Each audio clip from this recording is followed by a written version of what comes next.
Podcasts you love. From people you trust. This is Twit.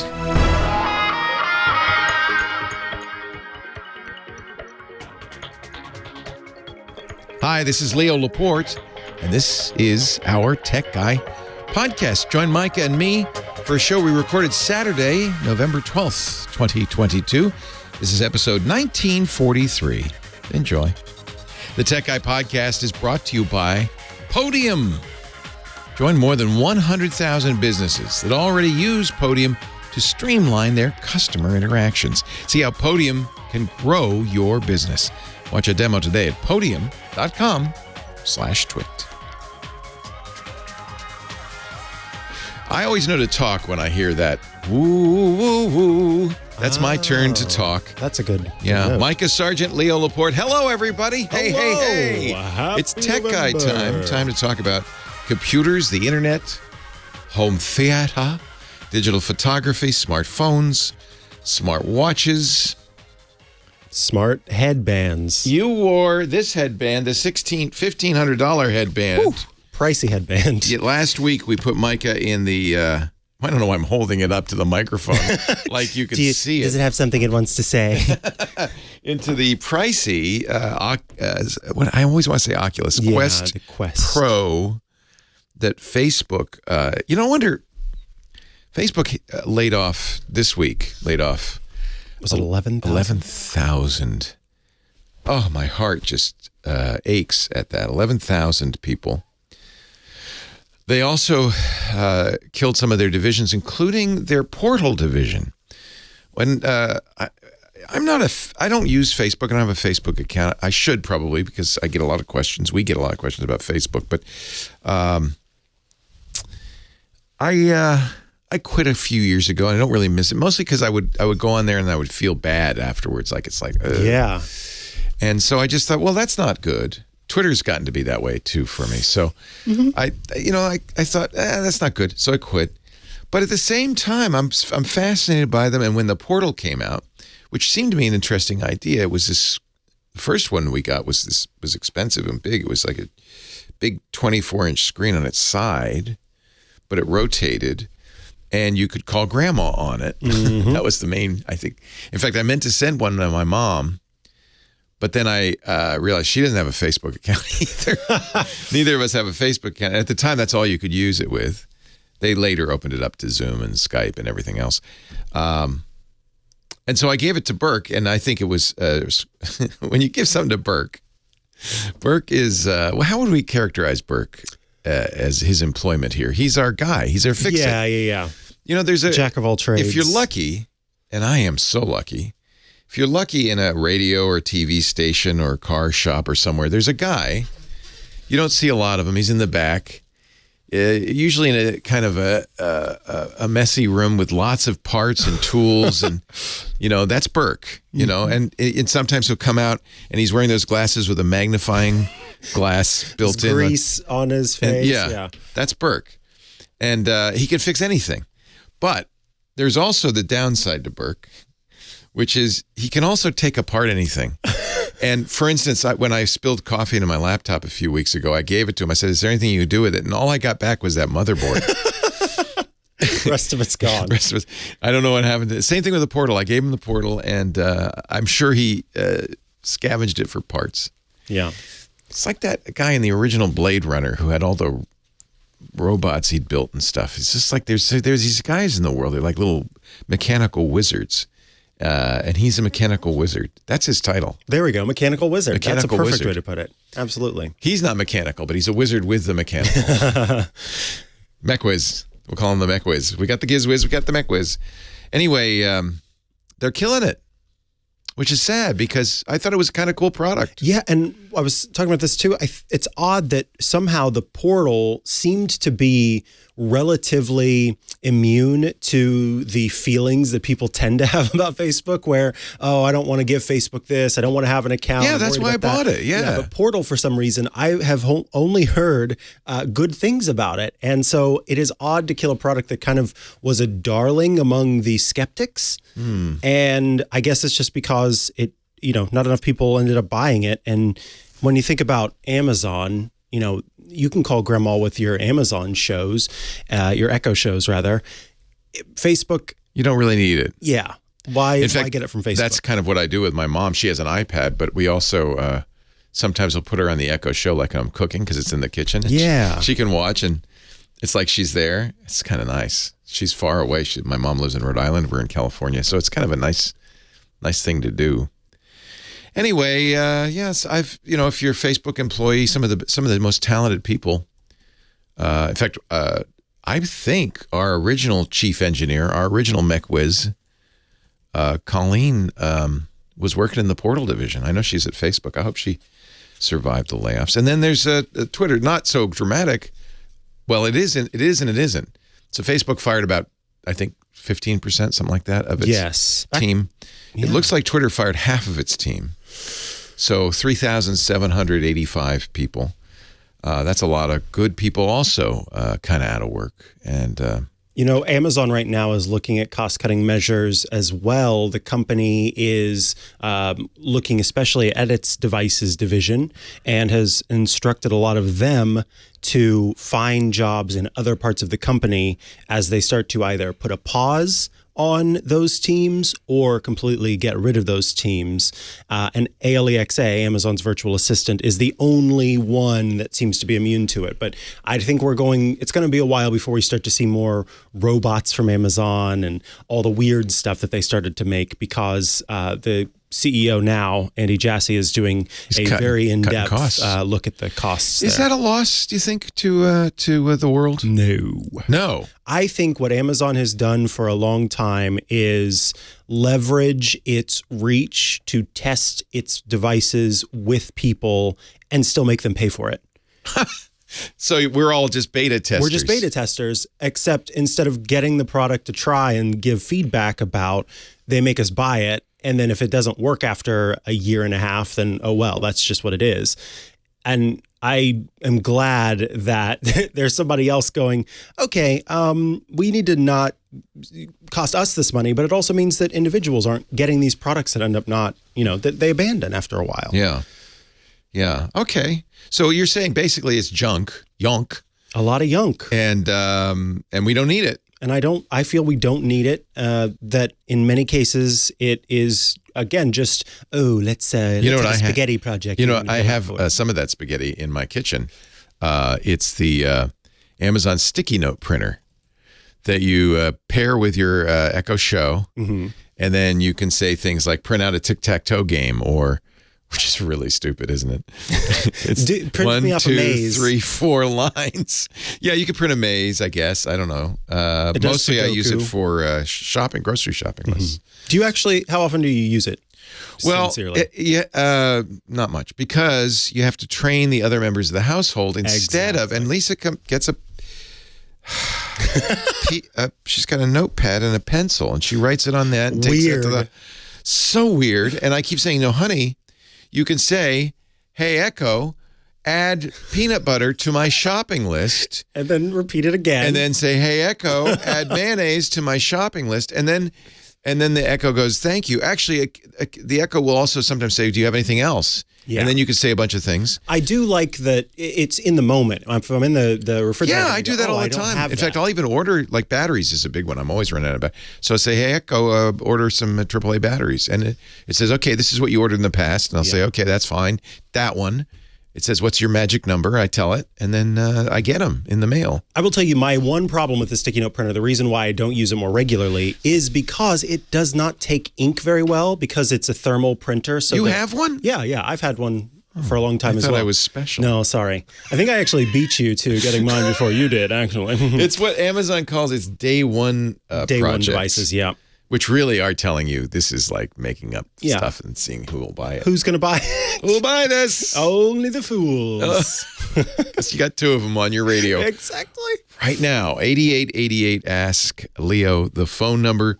Boy, we could talk a little bit about the dumpster fire going on over at the Bird site at Twitter. Wow.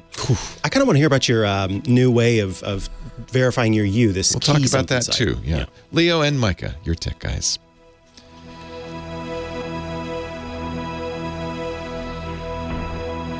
I don't know if I want to talk about rel.me What was it? on the radio. Oh, you were talking about key oxide. yeah, that. Yeah. But yeah, I don't know. You're Is right. that That's a little. is that a too little? that might be That's a little inside. Inside. Is it keyoxide.org? Yeah, I think so. Try it. Yeah, that worked. I just don't want to go to the wrong word. And the problem is, so rel.me on Mastodon is very easy compared to this. This is a really geeky thing to do because you have to control the DNS and then you modify your DNS, which is, for most people, I think, a bridge too far.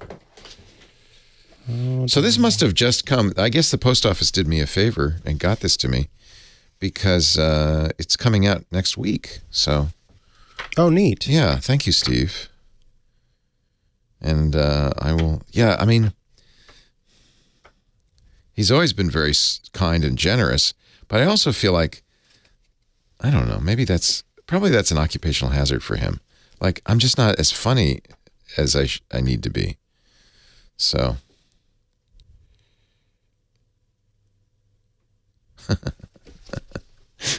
I think this is inspired by an encounter I had with Steve. Ned hated being famous. Hey, everybody. It's a substitute weather guy who wore a green sweater on camera and looked like he had a hole in his body. So Steve was playing with his, what do they call them? Storm City Rangers. I don't know. His bluegrass band up here at the Green Center. And he sent me passes, which was cool. And then we went backstage afterwards. And there's people surrounding him and stuff. And Steve says, "Hey, look, it's the tech guy, everybody." And it was like, everybody went, "Who?" "We're here to see Steve Martin. You've probably heard of him." I wonder if that's inspired, because that's exactly what I looked like when he did that. Yeah, he was like shouting. It was like, that's probably what it is. That's, yeah. I wonder if that's inspired by it. I have to say, though, I think Steve sometimes feels that way too. It's like he doesn't. He told me, he yelled at me when I said we're fans. He said, "I don't like fans." I said, "Okay, fine." Did you see this really neat message? Wait a minute. Now I know. Oh, is it? Now I know, because this is okay. So a couple of years ago, they very kindly invited me to come to their apartment for dinner in between shows of the incredibly lengthy Harry Potter play. And I'm running up there after the show lets out, and I thought I got to bring something. So I bought a little stuffed animal, a little toy, like it's probably full of carcinogens from the guy, some guy on like the a street corner. As I'm running up for his kid. Yeah. And they were they're so sweet. Steve and Ann are so sweet, and acted like it was very nice. Yeah. Right. And then his kid comes in, and he does this. He makes it talk. He does that for his kid. Yeah. Aww. He makes it talk for his kid. And I thought, he's trying way too hard at this point to make me feel better. Oh, man, maybe this is inspired. You know what? You're getting an interesting level of self-awareness whenever you're talking about Steve Martin. It's like you get very you're self-conscious. overanalyzing yourself. You Yeah. get very self-conscious when you're with a big celebrity. Right. I do.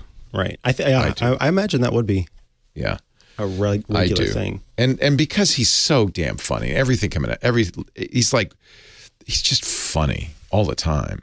I got to tell you, truly funny people, they make me doubt myself. Yeah, because I can't be that funny. I'm not that smart. Yeah, exactly. That's how I feel. I'm not that smart. Yeah. He feels like he's so smart. Anyway. Sometimes Dick does that. He'll say something. I'm like, where'd you even come up with that? Dick Debartolo? Yeah. Makes you feel smart? No, makes me feel not smart enough whenever he just comes up with these things at the last second. He's very funny, yeah. No, that's not true. Our numbers are never disconnected, are they? What happens if somebody... by the way, ladies and gentlemen, I introduced to you the wonderful Kim Schaffer. She's our phone angel, answers the calls when you... what happens when you're not there, though? What do they get? a really fast busy signal, I think. Okay. You have Yeah. a switch that you have that you can It's called block all. block all. I wish I had that on Well, social we don't. media. We do that to be kind, right? We don't. Right, because you don't want them to have hopes that they're going to get through. When, It's ringing. It's ringing. I'm gonna. And it's 4 a.m, and or there's it's no. a Tuesday. Yeah, or it's a Tuesday. And as everybody knows, Kim, Leo, and Micah get put in a box Yep. on a Sunday night, and we don't get let out till Saturday. So I do get calls from people, oh, I've been trying for an hour. Why? I'm not here. Yeah, if Who do you nobody's- think's answering yeah. it? Do you ever forget to press that block all button? No, No. I do forget to shut down some of my computer windows, but not I like that it when one. you do that when the 49ers Yes, game is I on. do that on purpose Thank for you. you. You're very generous. But tomorrow it's at 5 o'clock, so you don't Yeah, have I to can worry watch it about Sunday night. So besides being Niners fans, we are also colleagues in that Kim is sitting there as the kind of the border guard, saying, papers, please. If you want to get on the show, you got to get past her. But you always seem to do a good job, except last week. Okay, there was that one crazy person. I watched that, Leo, and was laughing so hard. I didn't know what to do. Yeah, you were just out. What do I say? I had no idea what to do. It was amazing. I didn't want to be mean. You Right. know, You don't want to be mean. You also But her neighbors were not No, we're hacking not her. CIA, FBI, No. etc. You probably are the luckiest radio host because you don't get as many wackadoos as most people do. Don't say that. You know why? The wackadoos will go, oh, he doesn't. Well, good. Let's call.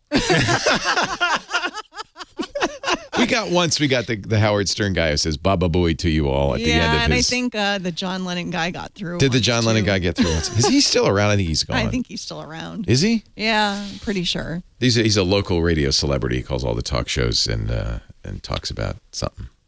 Who knows? Yeah, Who knows he what? constantly That's hard to called the X radio station that The no former, longer the exists. station formerly known as that's KGO. right. Yeah. Our former sister station, which now is no longer. Is Affiliate. sports betting or something? Yeah, they kind of made a bad bet. Yeah, that I was, was a going bad to say, bet, didn't wasn't pass, did it? They it didn't. thought sports betting was going to be legal in California, so they changed the whole format of this news talk station in San Francisco to a sports betting show. We were on the weekends there, but in fact, I'd worked there for years. Is that called putting the cart before the horse? I think one of so. the Here's my names, yeah. theory. This is very Counting your inside chickens before baseball, they but I do hatch. have a theory. They were losing money. They've been losing money since they bought the station 10 years ago. Lost millions of Oh, yeah. dollars. MGM, DraftKings, all the gambling interests who sponsored those two initiatives came to them and said, we'll give you a pile of money to switch formats now because they were hoping that would help the vote. And so this station said, well, okay, well, that's good. We'll do it. And there was a lot of, there turns out there's a lot of syndicated programming about sports betting. Who knew? But yeah, now that you can't sports bet in California, I don't know what they're. We'll see how long that lasts. I give it 6 months. They're still probably, getting some money from these Probably. guys. So you can't. I didn't know this. You can't bet it you can't go to DraftKings and bet real money in California.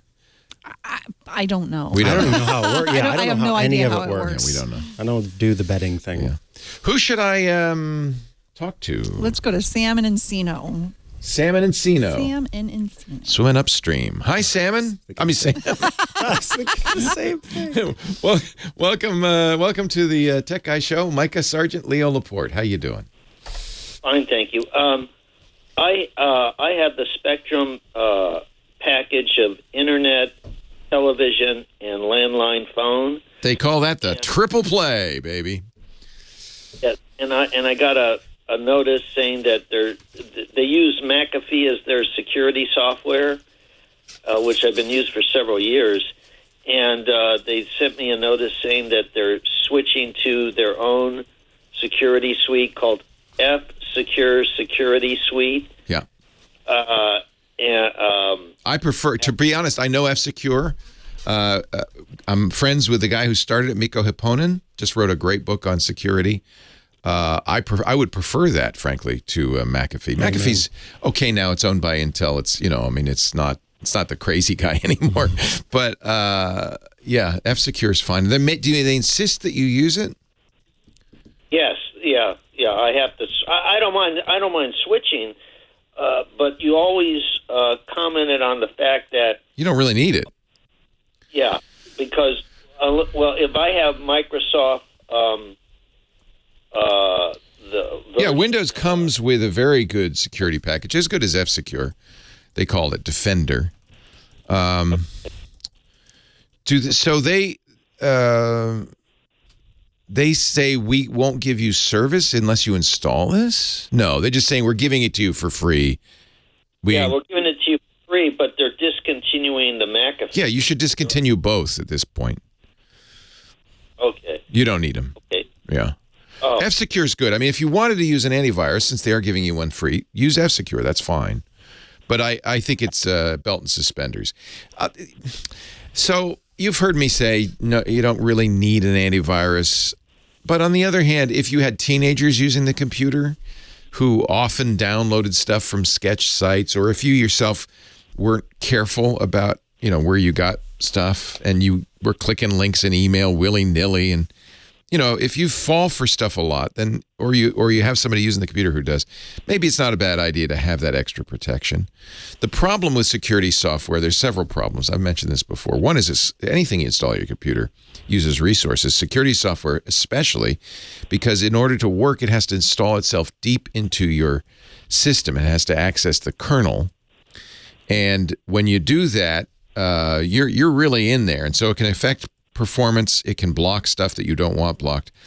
And a bigger problem is because it has that deep connection into your system, if it has a problem, and it's not unheard of for antivirus software to have a security flaw within itself, this happens unfortunately once in a while, then you're giving the bad guys a highway into your system. So it can actually be worse than not having anything at all. The third problem, which is I think the larger problem, is people say, well, I got antivirus software so I could do anything I want. And antivirus software does not protect you against everything. In fact, it only protects you against well-known viruses. It doesn't protect you against those things you hear about all the time, the 0 days. That's what a 0 day means. It's something no one's seen before, so the antivirus doesn't know about it.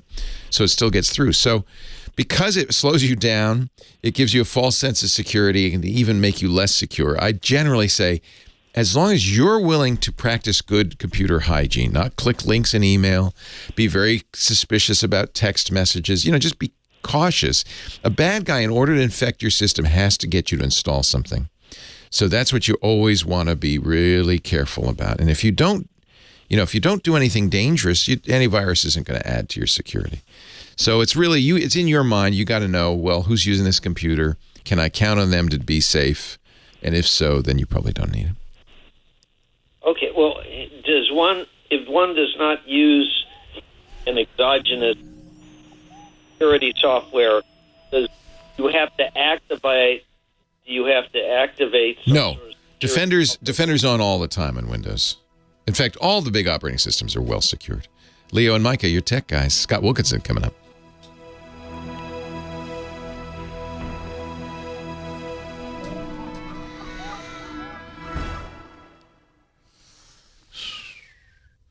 Yeah, I think you're worried about whether Defender is working now. Like, is it on the job? Oh, he's gone. Oh no. Yeah. Sorry, I apologize. When that sound happens, we have to stop. Same thing. Tokyo Tony says my company forces us to use an antivirus on my Mac. You really don't need one on the Mac. I mean, viruses happen. It's not they don't happen, but my question is how well an antivirus protects you, and I don't think I think it gives you a false sense of security. I agree. There you go. Yeah. That's the real problem. Yeah. Hello, Scotty. Hello, Leo. How are you, Micah? my friend? Ahoy there. Ahoy, hoy. Ahoy, hoy. Ahoy, hoy. Yeah, I'm doing great. Had a long, wonderful musical day yesterday. It was Veterans Day, and we played a concert in the lovely town of Watsonville. Oh, yeah, I know Watsonville. Yeah. That's where the Brussels sprouts live. Actually, they live in Santa Cruz. Watsonville's well known for apples and strawberries. Oh, nice. Nice. And Castroville, of course, is the artichoke heart of the world. Yes. Yeah. And Gilroy's the garlic capital of the world. Garlic capital of the world. Right, exactly. It's all around. It's all in that same Salinas Valley there. Yeah. Hey, so did you play your terrible underwater breathing apparatus? I did.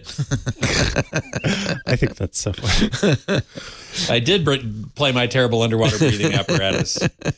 And, played in the Watsonville Community Band, which has been around for 75 years. Wow. Yeah. Wow. That's really cool. That was a lot of fun. We were playing a lot of patriotic music, a lot of marches. Do they have a stuff like gazebo in the park? No, this was inside. This was in the Watsonville High School auditorium. Oh, fun. It's it's November. It's a little cool out. Yeah, you don't want to. We used to go up to Cooperstown for the 4th of July every year, and they had a gazebo in the park, and they played John Philip Sousa. And there you go. Did you do some Sousa? Oh, yeah, we did. We did that one. Mm-hmm. Exactly.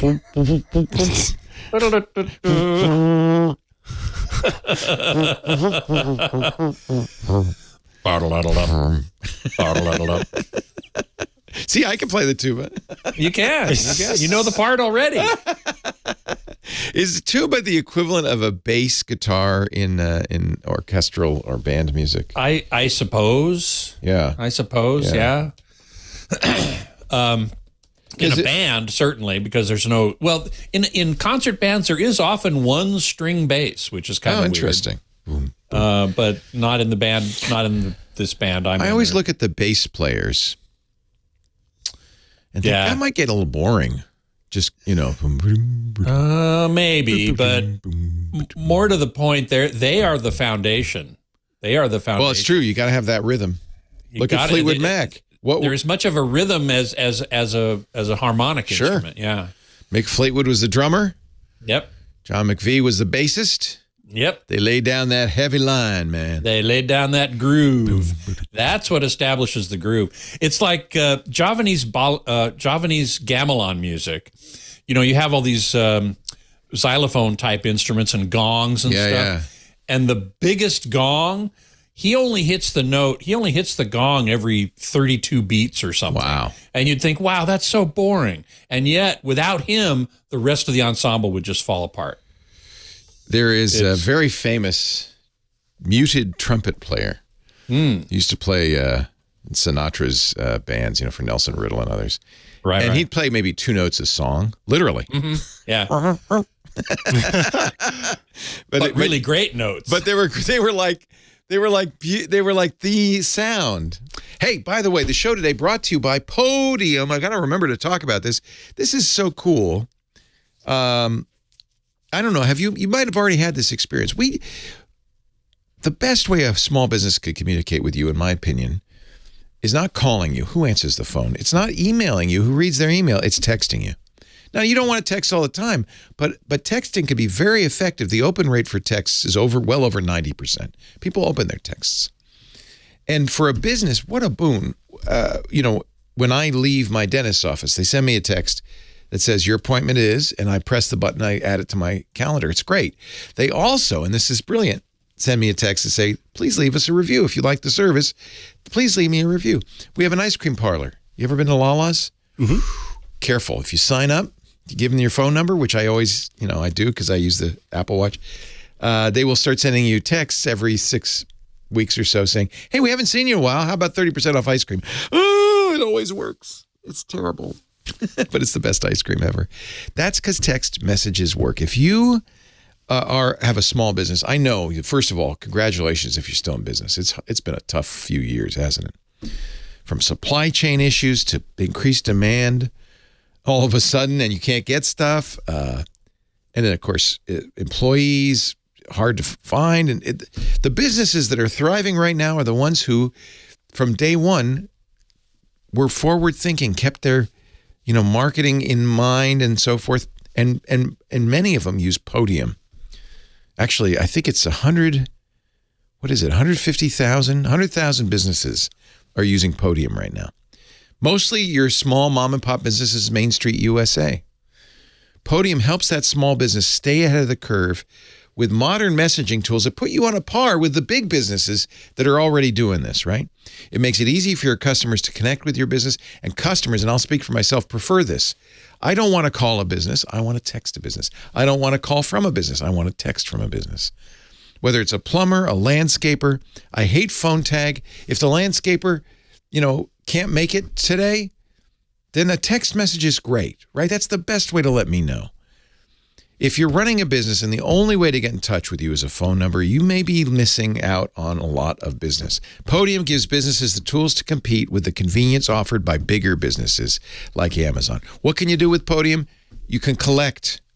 If you've got customers getting in a little bit behind, a dentist said he had I can't remember what it was, $200,000 in outstanding. It's not that people don't want to pay, they just don't get around to it or whatever. He sent out payment requests through text, got 70% of that money in just 2 weeks. It really works because it's easy. Convenience is a big part of this. A car dealer, you've seen this. I have a Mach-E. If you're a car dealer and you've got a very hot car in stock, you send out a text and it really works. One car dealer sold a $50,000 truck, 4 messages.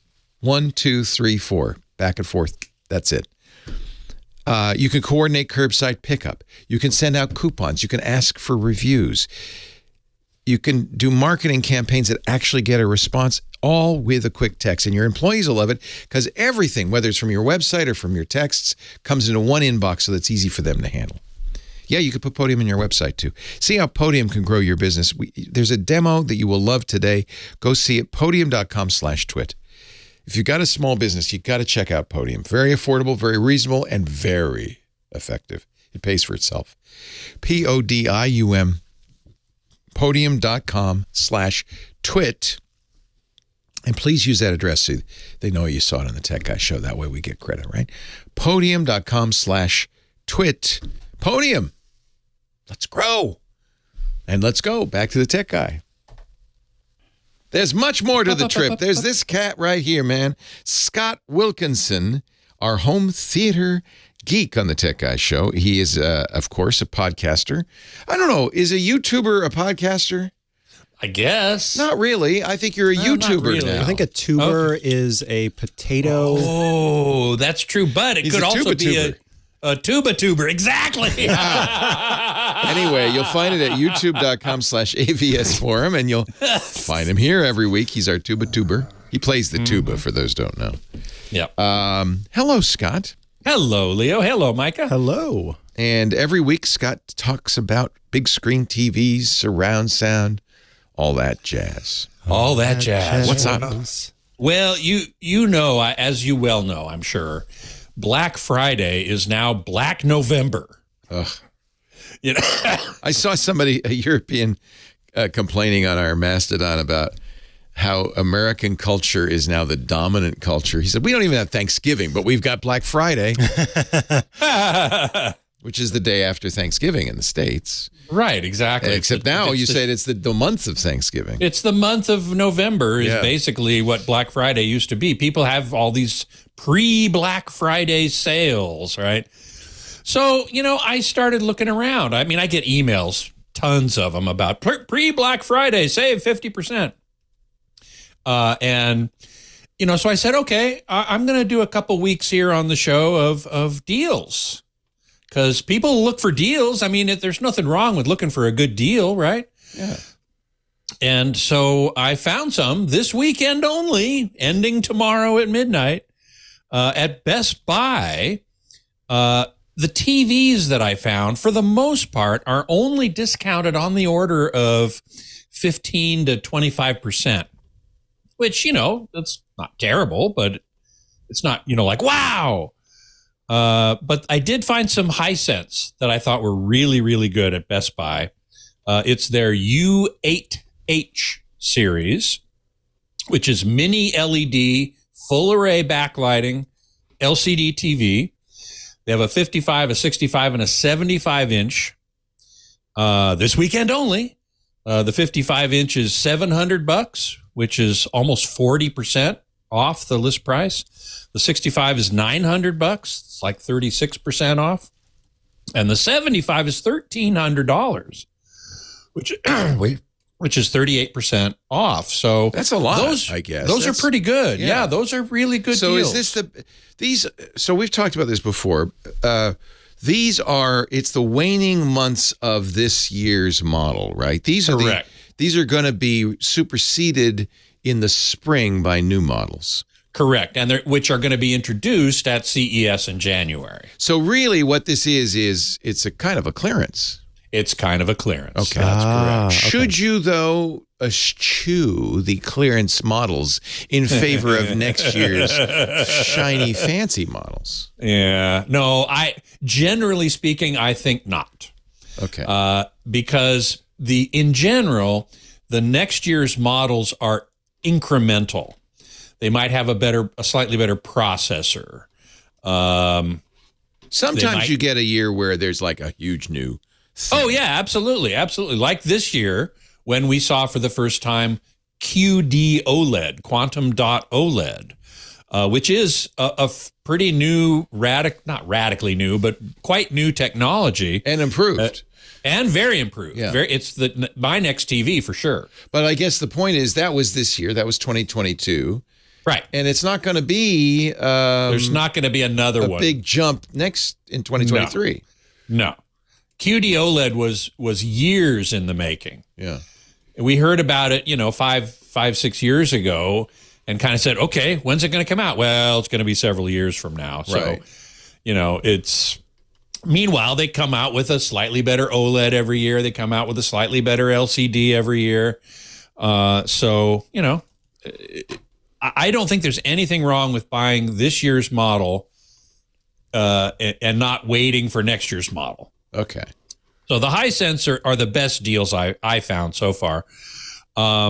The other ones, the over 20%ers, the LG 48-inch OLED is $1,050. That's 25% off. So if you want a smaller TV but you want that OLED picture quality, that's a pretty good deal. I like OLED. I do too. Do you think this QD OLED is that much better that we should go for that, though? Well, if you can afford it. It's expensive because it's new technology. Yeah. And so new that might be something 2023 brings is maybe lower cost QD OLED? Correct. Yes, I believe that's probably going to be true. Okay. Mm-hmm. Lower cost, though, not 36% lower, like the deals you're getting today. No. Are there any good deals on QD OLEDs this holiday season or whatever you call it? As a matter of fact, the Sony A65 A95K, the 65-inch QD OLED, is $3,000, down from $4,000. So that's a 25% that's savings. Good. And $3,000, that's not bad. Little on the, That's on the high side for a 65-incher. It is. Yeah, nowadays. It is. Nowadays, yeah, exactly. Especially when you can get a 65-incher, the Hisense, for $900. You should also, if you are for the first time getting a nice new TV, save some of your budget for a nice new surround sound system. Yes? Well, that's true. Absolutely so. What should you budget for that? Well, I actually looked also at sound bars. Now, I did not find speakers of a separate speaker sound bar or system. But for example, I found an LG and a Samsung 5.1.2 with actual surround speakers and up-firing speakers to give you some overhead Dolby Atmos in the $400 range, down from $700 or $800. Well, that's not bad. $400. So that's not bad. That's 43% off. But you want to keep that in your budgets. You do. You absolutely do. The speakers on TVs are really not great. Really bad. Yeah. Now, the Sony, I will say that Sony does a better job than most with their TV speaker because they actually turn the entire screen into a radiating speaker surface, which is really interesting. And people always ask me, well, doesn't that make the picture jiggle? Yeah. Yeah. No, not at the frequencies, that it's reproducing. It doesn't reproduce the low frequencies. That would make the picture jiggle. I think you and I saw that, or went to see that at CES before the plague. Yes. Yes. In 2020. Yeah. Uh-huh. And it didn't make anything jiggle. It sounded good. No. Yeah. It sounded great. It sounds better than then Samsung typically uses tiny, thin little speakers. And because these TVs are so skinny, Oh, I know. there's no room for any decent speaker. Yeah. Which this whole screen vibrating makes a lot of sense. This is not all Sony models, though, right? No, only the higher end. Okay. It's not the QD OLED that you just described for $3,000, probably.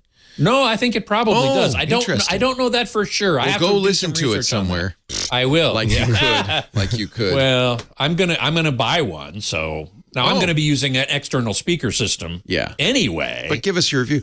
Some people are using that built-in behind-the-screen speaker as a center channel, which is kind of a good idea, I think. it is, except for the tonal balance. If the TV speaker becomes the center speaker and you have real left and right speakers, will it maintain the tonal balance as an object moves across the screen? Nice. It's hard to say. Unlikely. Scott Wilkinson, saving us money. So don't wait until the day after Thanksgiving to go TV shopping. No, you can go this weekend. Go this weekend. There are usually sales before the Super Bowl, but those would be the same models that they're selling today, and maybe not necessarily a bigger deal either. No, I doubt it, actually. Yeah. Okay. Good to know, Scott. You bet. Home Theater Geek, youtube.com/AVS Forum. You can read his writing on AVS Forum and other fine journals covering the home theater arena. Thank you, Scott. You bet. Leo and Micah, your tech guy, your calls after this.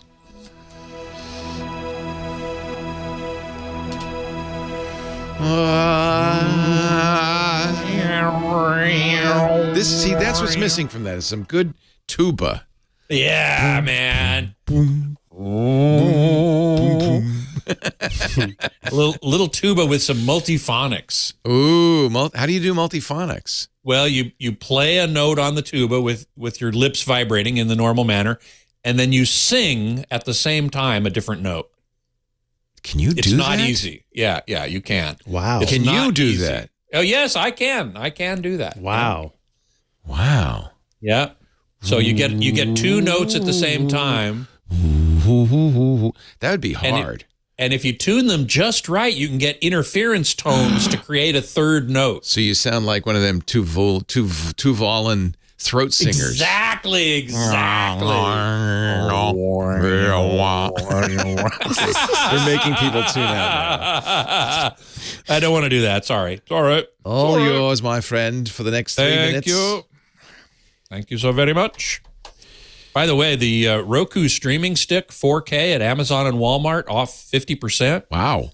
$25 instead of Yikes. $50. Is it 4K? You said 4K. Yeah, 4K. For $25. Wow.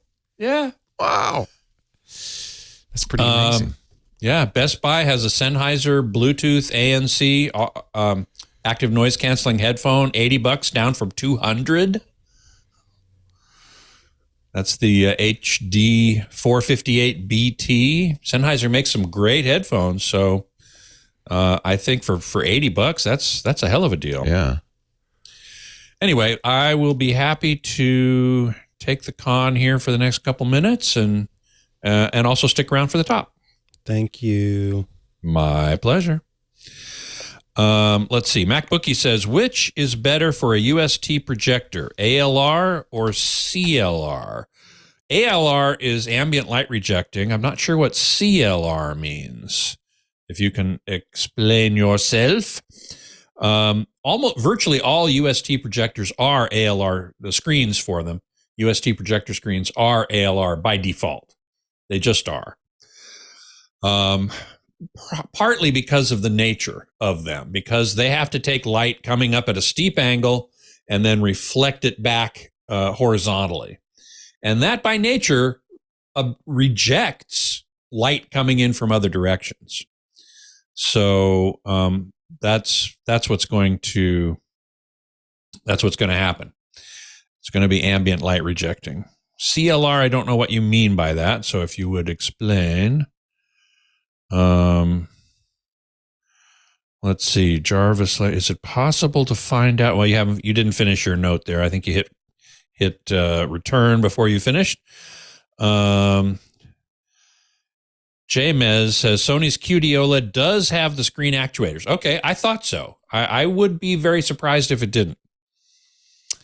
Aloha Cycling Coast. I did have a great musical Friday. I played patriotic music in a big concert band in the morning, and I played brass quintets on the deck of a beautiful home in the afternoon up in the Santa Cruz Mountains overlooking Happy Valley. It was wonderful. Really good. And good players, too. And we were just reading through a bunch of brass quintet music, and that was loads of fun. Loads of fun. So let's see. Redacted says, if I owned a cat, it would be a Scott Wilkinson. Yeah, man. Is there that would be a good variety of cat. Can you stick around for the top? Yeah, sure. Happy to. Thank you. Leo Laporte, Micah Sargent, your tech guys answering the phones at 8888. Ask Leo. That's the phone number. 888-827-5536. Toll free from anywhere in the U.S. or Canada. Website, techguylabs.com. That's where you can go to find anything we mentioned on the show, links and so forth. This is episode 1943. So I think we're going to get some maybe Glenn Miller a little later on to celebrate that. Dave on the line from Riverside, California. Hi, Dave. Hi, how you doing today? Great. What can we do for you? I got a dilemma trying to pick a printer, and I've got a laser printer right now, a Xerox all-in-one 6027, but it's printing very, very dirty copies with printing nothing. It comes out multiple colors. Oh, that's interesting. Huh. Wow. Yeah. And I'm going to take it apart one way or the other to see what I can find. You probably know, but the way lasers printers print is very different from the way inkjets print. It's more like, in fact, it's identical to I shouldn't use the brand name, but I will, Xerox machine, a photocopier. There is a drum that should be completely clean, and I think it's not in this case. It's, in fact, if you look at it, sometimes it's a shiny silvery drum, and then it's charged electrostatically where the letters are going to be, and then toner is drizzled over it, and the electrostatic charge catches it. It's almost like the drum has been magnetized to catch the toner, and then papers run through it. The toner releases that, the drum releases that ink onto the page.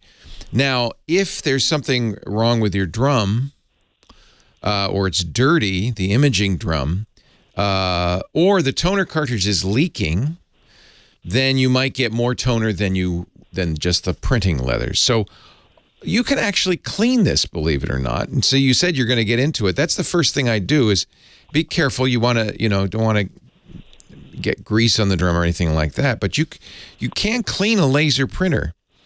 And I'll give you a link to a blog post where the guy describes going through this process and actually cleaning it.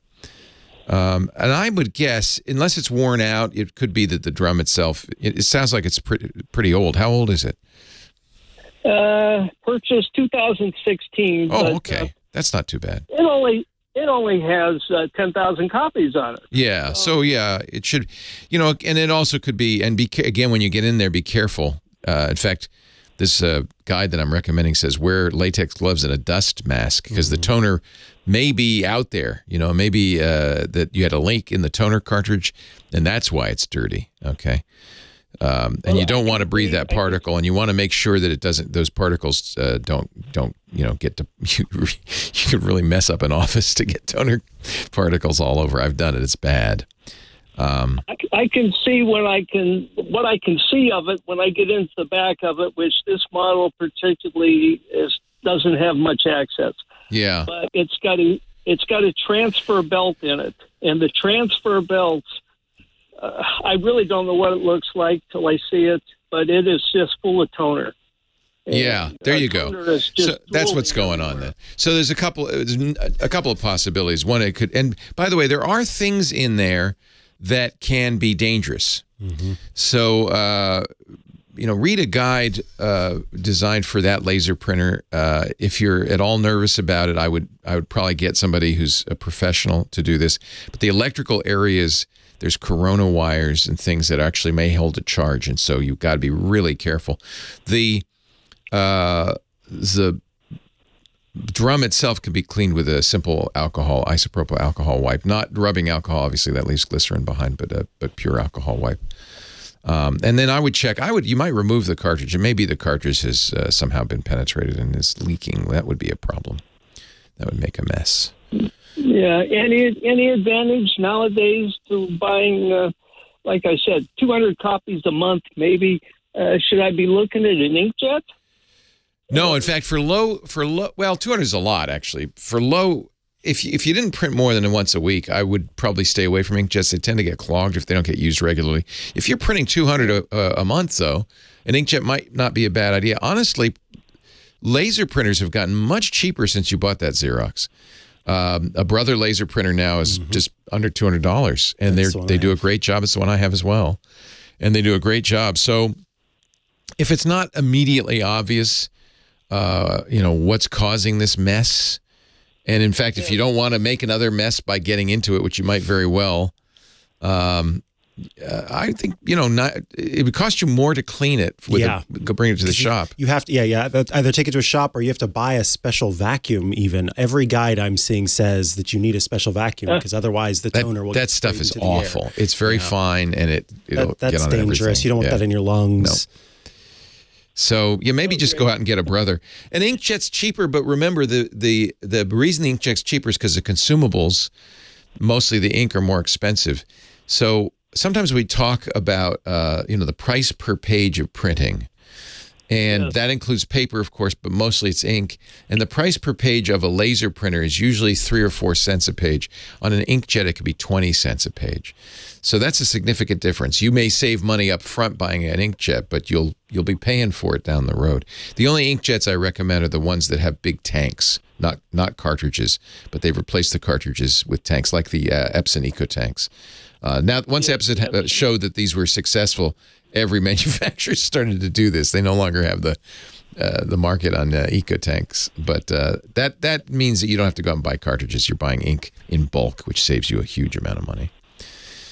Another question on this: the cost of original toners are pretty prohibitive. You bet. If you go to the Xerox website. You bet. And you look at their. But remember, you're getting 5,000 pages or more from one cartridge. I'm not, though. I've been buying remanufactured, but I know what they do. They just open them up, put new ink put in, new toner in. new toner, and they put a new chip I hate on to tell you, but that's maybe why you're having trouble with this right now. Well, that's possible. Yeah. I always buy manufacturer toner cartridges, but the thing is, so remember when you get the printer, the first cartridge they give you is nothing. It's a couple hundred pages. They don't give you a full toner cartridge. Yes. But if you then go out and buy a high capacity toner cartridge, usually I get it from the manufacturer, it'll say what it's rated for. 5,000 pages is typical. That's a lot of printing, even for you, even a 200 page a month guy. That's a couple of years. So if it costs $150 for the cartridge, but you're going to get 2 years out of it, you're way ahead of the cost of an inkjet. Now, the advantages inkjet have, and this might be important to you, the color is better. You can do photo printing with an inkjet. You can print on things that a laser printer can't print on. So there are advantages to an inkjet printer. In fact, everybody who does photo printing either uses an inkjet or a much more expensive dye sub. Nobody uses lasers for photo printing. So, this is you have a nice color laser printer, but you understand, because you print in color, it's what they call business color. It's great for graphs, but it's not going to, your eyes aren't going to pop with a brilliant color coming out of that Xerox. So if you really want, honestly, if you really want beautiful color, inkjets are great. And then, of course, it's a choice of paper as well, makes a difference.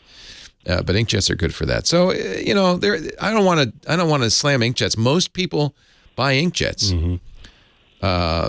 But I think it's because they don't realize the investment, a good investment that a laser. because it's $99. Oh wow, this is great. A print is $99. Yeah. And then you get home and you had to buy cartridges every month for $40. It's like, well, you don't use it for a couple of weeks and then you have to buy new cartridges anyway because they've dried up. Yeah. It's just a nightmare. Yeah, so it's interesting. You and I both ended up buying lasers. Leo and Micah, your tech guys, more to come after this. Yeah, most people buy inkjets every year or two. That's right, Twisted Mister. Every year or two. Now, you know what time it is? Scotty time. It's coffee time. Beaming Scotty It's coffee down time. for the coffee. Scott, this is the huge service you do for me and Micah. By taking this segment, you allow us Thank you. to go caffeinate. To get some Joe. Get some Joe, man. All right, cool. You guys go. Hello, everybody. So MacBookie, was it? Is that who asked me about CLR and ALR? I since looked up some stuff because I had not heard the term CLR before, and I found that it stands for ceiling light rejecting screen. So whereas ambient light rejecting screens, and there is, I will say there is some ambiguity about these terms. But according to projectorscreenresource.com, ambient light rejecting screens reject or probably retro-reflect light from any angle other than straight on. So they're really meant for projectors in the back of the room hitting the screen at a perpendicular, and the light comes back at a perpendicular, and light coming in from the sides or top and bottom are rejected, which would make them not work with USTs. CLR stands for ceiling light rejecting, which means that the light coming from above gets retroreflected or absorbed.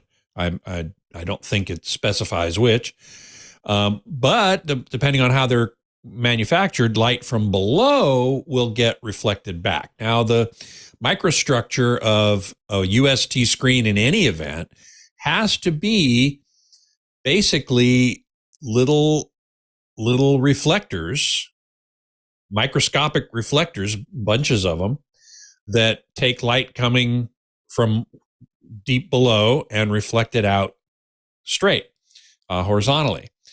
I have heard plenty of UST, ultra short throw screens, referred to as ALR. And maybe technically they're CLR, but as I say, there is some ambiguity in the definitions here. So what you have to be aware of if you're getting a UST projector, that the first thing you have to get is a screen designed for UST projectors. And such screens are almost always going to reject ambient light coming from other directions in one way or another. So calling them ALR or CLR is debatable. You know, that could be the subject of a great debate over a beer at the end of a CES day or a CEDIA day. But in any event, that is what I've learned about that so far. Let's see if anybody else has any questions for me here. So let's see. MacBookie says, I guess CLR would provide a brighter picture. I'm not sure that's true necessarily, but he ordered an AWOL Vision 3500 UST projector. I don't know that one. And I forget now if they did one at the UST projector shootout a couple months ago. I'd have to look that up. But yeah, you definitely want to get a UST projector screen, whether or not it's CLR or ALR. I'd have to do a little more research to see if I can make a clearer distinction between those two. User 3200 sent me a link to the podcast of Steve Guttenberg with his interview with Andrew Jones explaining the design of his new MoFi speakers. Now, Andrew Jones was on my show a few months ago, And at that time, he couldn't talk about the speakers. So now he can. And I'm really looking forward to checking that out because, boy, he designs and builds some really, really nice speakers. Reverb Mike's asking, what's your top TV for this holiday season? Well, that depends on your budget. Reverb Mike, tell me what your budget is and I can give you a recommendation. But they are all over the place. Those Hisense U8H models at Best Buy this weekend are really pretty good deals. Reverb.com, reviews.com, ratings. I was recently corrected that they pronounce their website ratings, but it's spelled RTINGS.com. Anyway, they gave the Hisense U8H pretty high marks. So I'm going to say, yeah, those are going to be good, probably a very good deal. iTech, unfortunately, informed me that the Sennheiser $80 headphones that I spoke about are crap ANC. ANC is poor. Ear cups are way too small. Better bet to get the new Momentum 4. Watch if they go on sale. Well, I will look for those. The Momentums I know are very good. And I just generally like Sennheisers. I'm sorry to hear that these are crap. Oh, well.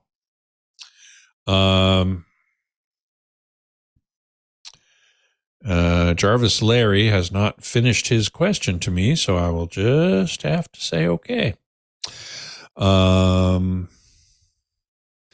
We learned that the QD OLED does have screen actuators, which is good to know. As soon as we get into our new house, that is the TV I will probably be getting. Alfred Jingle. Okay, well, the new EU energy restrictions that certainly affect TVs for sale in the EU, that's true. Will they affect TVs sold in the U.S.? That's a really good question. I don't know the answer to that. I heard recently that these energy restrictions in Europe are going to make 8K TVs almost impossible to sell.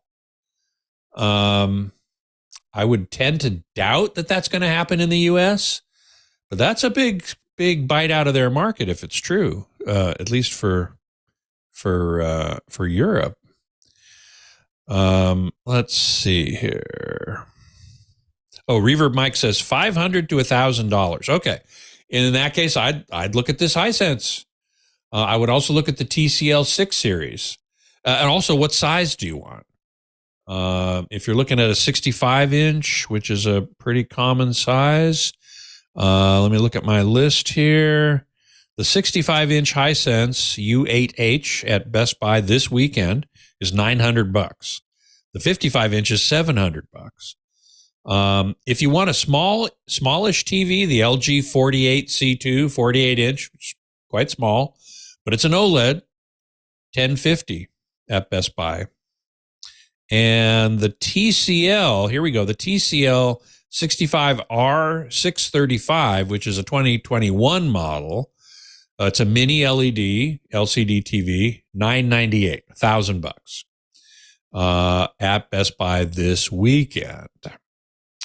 So if you want something, well, I would say, the cheapest one I have here in my list for this weekend is the Hisense 55-inch U8H, which is $700. Down 40%, almost 40% from the list price. That's like, wow, that's pretty damn good. Here for your entertainment from Steve Martin's book. Yes. I once loved a parade. I don't get it, but I like it. maybe it's explained earlier because this is Harry Bliss's illustrations. Oh, and I saw a picture of a tuba there. Yeah. This is Harry Bliss's illustrations to Steve's newest memoir about making movies. Man. It's called Number One is Walking. And maybe this refers to something I'm sure it does in the book.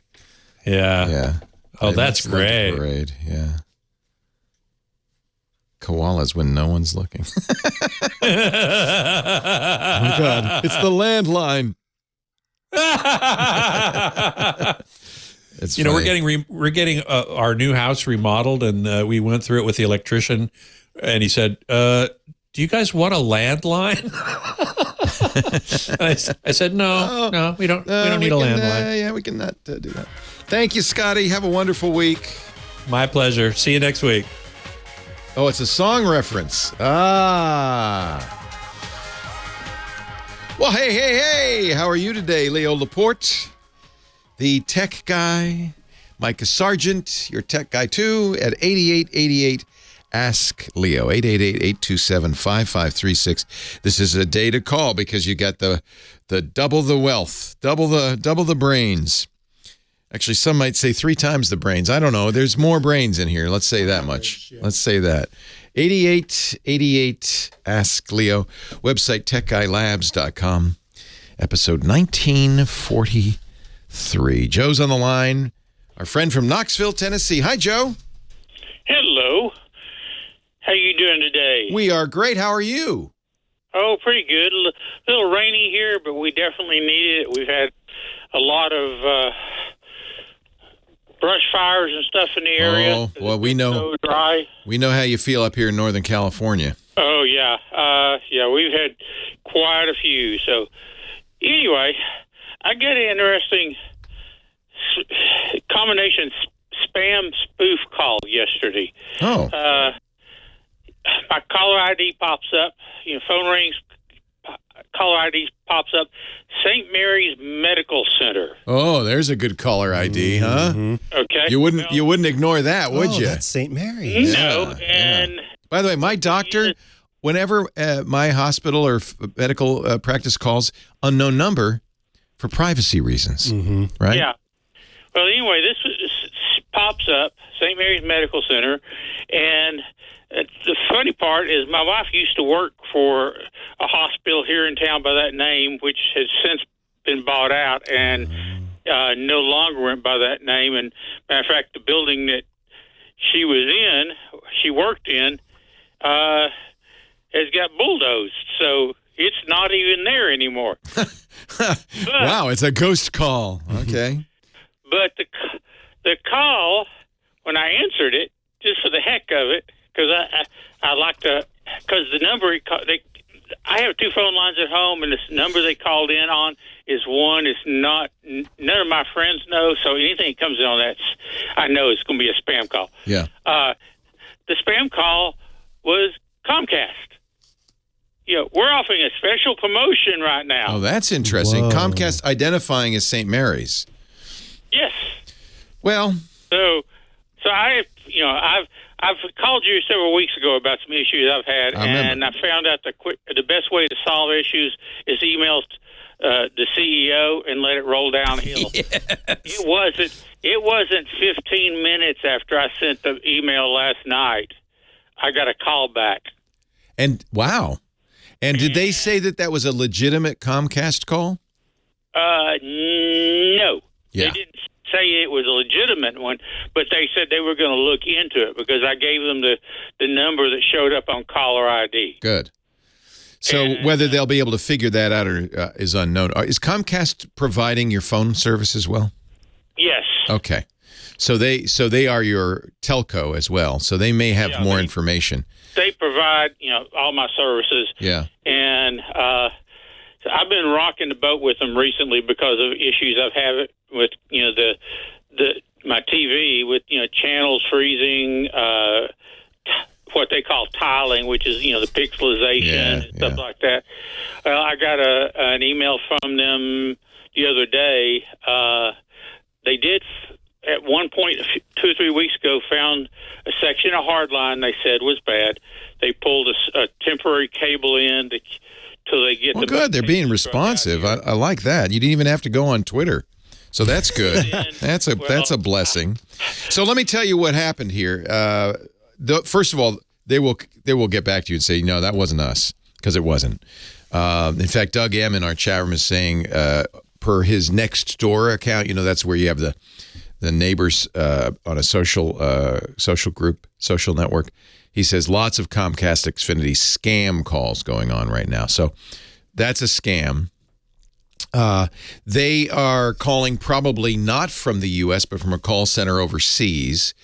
And the way the phone system works, you can spoof the originating number. So what they most frequently do these days is they spoof your area code, and sometimes they'll even spoof your exchange, the 3 digits before the 4 digits. That's called the exchange. Pennsylvania 6 is an exchange, 5,000. Speaking of Glenn Miller. So, and they call that, the FCC calls that neighbor spoofing. You know why they do it. It works.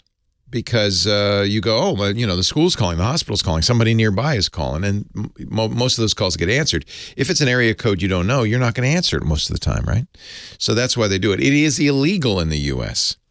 So we have some clues, first of all. They did neighbor spoofing, and this is totally by chance. By chance, the exchange matched your neighborhood, and the 4 digits matched St. Mary's. St. Mary's would have had a block of numbers, and just by chance, it hit that, and the caller ID said, "I know that number. It's St. Mary's." It isn't, obviously. So not only are you being spoofed by the guy identifying himself as Comcast, because he's not. There's a spoofed phone number, which is a local number, and that's being identified, but it's identified incorrectly. That's just a coincidence. That's not anything they did on purpose. Usually, I don't think. Now, here's the thing. That's an illegal phone call. And the reason I know it's overseas is because it's an illegal phone call. No company in the U.S. can do that or will do that. So, in fact, you should know from now on, if you ever get a call from St. Mary's, which has been bulldozed, that's a scam call. You will, and I'm sure you've seen other calls with your area code in exchange. This is just what they do. The good news is this is now being blocked by most phone companies. Maybe not Comcast, though. So the big phone companies, the big carriers in the U.S. have agreed. They've been forced by the Federal Communications Commission to adopt a framework called Stirred and Shaken. Stir and Shaken is what we call an authentication framework. It says that the phone call is originating from an authenticated source, a real carrier, and that carrier is identified, and that caller is identified as a customer of that carrier. Your receiving carrier then can say, okay, we know it's verified, we'll let it through. This is only now being enforced in the U.S. It's been around for a couple of years. The FCC really dragged their feet. They're still dragging a little bit. For a while, if they didn't enforce it, and so that's why you were getting a lot of spoof calls. The most recent enforcement, which was a couple of months ago, said if you are a phone company overseas that doesn't have a facility, you don't have a building, you must adopt this. Now, it's up to your phone company, Comcast in this case, to reject unauthenticated calls.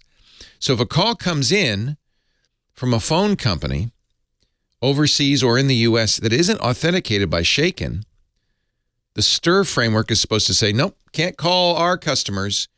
I bet Comcast is not yet doing that. There is still a loophole that overseas phone companies that have buildings still don't have to adhere to this until next year. So it's also possible that it's an unauthenticated call, but it's coming from somewhere overseas that is a real phone company. In other words, not a virtual phone company. So there's still loopholes. The FCC didn't want to close it off too fast. And I think this was mostly because the telcos lobbied them saying, we make a lot of money on these calls. We really don't want you to turn them off. They make money on these calls. I bet you Comcast makes money on these calls. That's why you get so many of these. They're cheap for the scammer to make, and the incoming phone company's not blocking them. Well, you do the math. So Comcast should have been blocking this. Maybe they got through because they used a phone company overseas that has a facility. I don't know.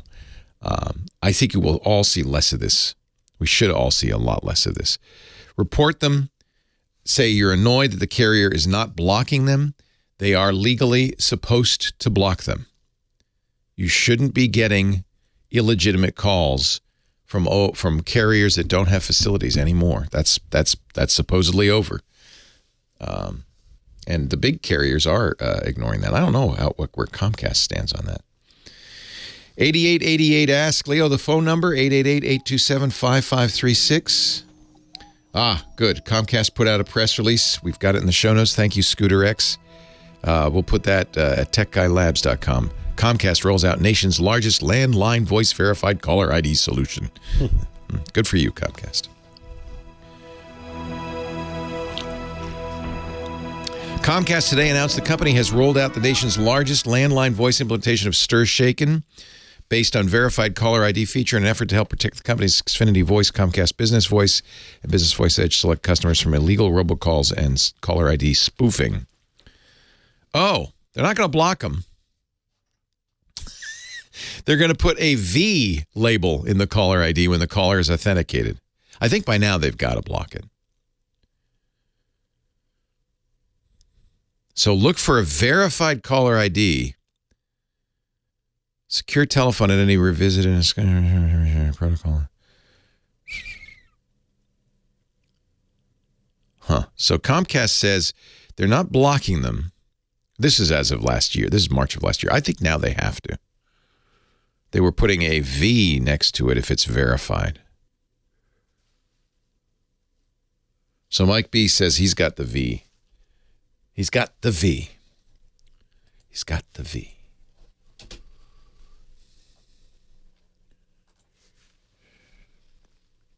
They need a blue check for $8.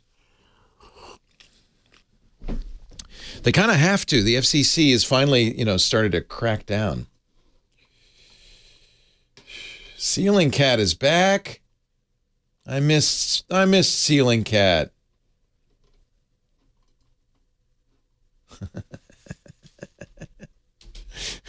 I missed you, Ceiling Cat.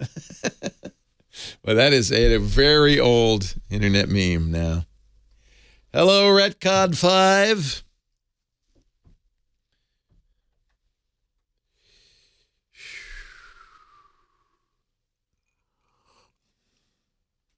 He's got the V. It is a beautiful day in the neighborhood. We had a lovely Veterans Day parade yesterday. Lisa and I went to and enjoyed.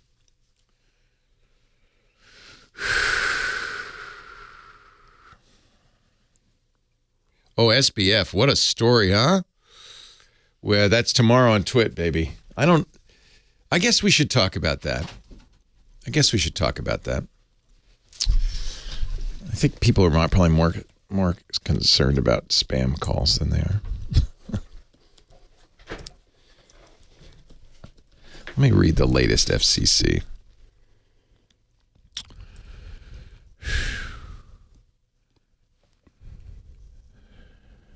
FCC seeks to fill challenging gap in stir-shaken robocall defenses. Well, let's see what it says here. And I clicked text, but nothing happened. All right. Washington, October 27th, 2022.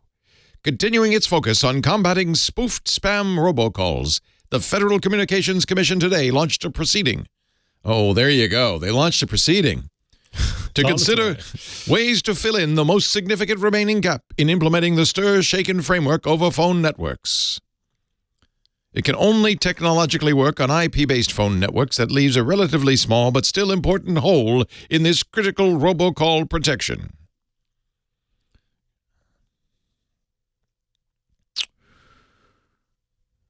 The FCC will begin a proceeding to consider ways to combat illegally spoofed robocalls that pass through non-IP networks. That's interesting. I didn't realize Stir Shaken, it makes sense, would require an IP phone system. So if they're using the old line-based, the notice of inquiry adopted today seeks comment on the prevalence of non-IP technology in the country's phone networks generally, and the impact this technology has on the problem of illegal robocalls. Leo Laporte, Micah Sargent, your tech guys answering your calls. I was just looking up the latest on the FCC and Stir and Shaken, and there are still, loopholes. There's still problems, unfortunately, in implementing this caller ID identification. One loophole is apparently it requires a phone company that's using modern technology, old-fashioned technology. It doesn't work. FCC rules require most providers, I'm reading from the FCC's call authentication document, to implement and use stir shaken in the internet protocol portions of their networks, their IP networks, but not necessary. Now, good news, if you are using a triple play package from a cable company like Comcast, you're on IP for sure. Facilities-based small service providers are required to implement stir shaken by June 30th, 2023. So this is the last gap. If you've got a facility, if you've got a building, I guess, you don't have to implement this till June of next year. So it's not done yet. It's not done yet. They really slow walked this. Gateway providers, the entry point for foreign calls into the U.S., are similarly required to apply stir shaken to foreign originated calls by June 30th, 2023. So that's the problem. All of these scam calls are originating overseas. Mm-hmm. There's really not a lot one can do using these systems that are supposed to help us. Right. What Comcast does do, Xfinity does do, is they put a little V for verified next to a number if it is in fact verified, authenticated by stir shaken. So that is one thing you should know. When you get a call on a line provided by Comcast Xfinity, I would say don't answer it unless you see the V. Look for the V, yeah. Look for the V. All providers are required to submit to this public database the contact information for the personnel at their company, blah, blah, blah. Yeah, I suspect, it's hard, especially for overseas companies. What, are you going to go to the Bahamas and arrest these guys? No. Right. But they have to have a U.S. gateway to get in, and that's where you really have to enforce it, is where they get in. I don't know. Does it seem like it's gotten better? Remember that political calls and political texts are protected speech, and so they can't limit those. That's why we got so many of those on the lead up to the midterms. I don't know if it's gotten better or if I'm just using the right tools to keep it from happening to me. Yeah. I have a feeling that between what iOS has built in with the silence unknown callers and then the third-party tools I've used in the past, that has cut back. But maybe it's gone down. I don't know. I choose the root option, which, maybe I'm missing some calls from my doctor. I don't know. But I just say don't answer the call if that person's not my contact list. Just send them straight to voicemail. And I think that you could do that. I know you could do it on Pixel phones. Can you do that on iOS? It's just called silence unknown callers. Yeah. So it won't ring for you, but you can see the notification. But yeah, it'll go to after it rings, it goes to voicemail. Okay. So that's what we want. Mm-hmm. Yeah. So yeah, use the nuclear option. The only risk is, and this is why they do this neighbor spoofing. If somebody's calling from your area code and your exchange is at the school, right, and they're not in my contact list, but so just don't have kids. Don't have kids. Don't ever go to the doctor. Yeah, right. Yeah, those are the only ways to really get rid of it. 8888. No, we don't really recommend that. Yes. That's just a joke, folks. Those are jokes. We're doing a joke the here. Jokes, as such as they are. Let's go back to Chickamauga, New York. Joe on the line. Hello, Joe, Leo, and Micah.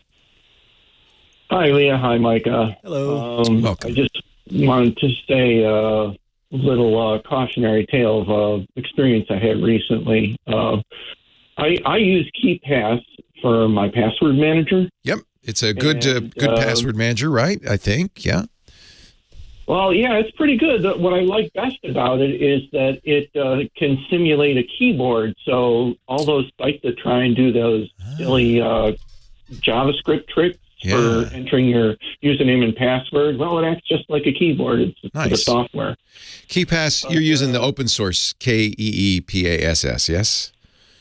Yes, installed as part of Xubuntu. Yep, KeePass.info. It's free, it's open source, and it's pretty up to date. They've the last release was September, so that's good. Well, one of the downsides is that you have a database file. You're responsible for it. Yeah, that you're responsible for. And one of my slight errors here was relying on a cloud service, P-Cloud in this case. I really liked them, the offer they had, because you can pay them one time and you can have like 500 gigabytes or 2 terabytes for life. Yeah, I have a lifetime P Cloud, which I never use. Okay, go on. I fell for that. I think they're okay. What happened with them? Well, unfortunately, the database, my KeyPass database, was all of a sudden coming up with 404 errors. Oh no! Like, oh yeah. So that means that's the error where you can't reach that website.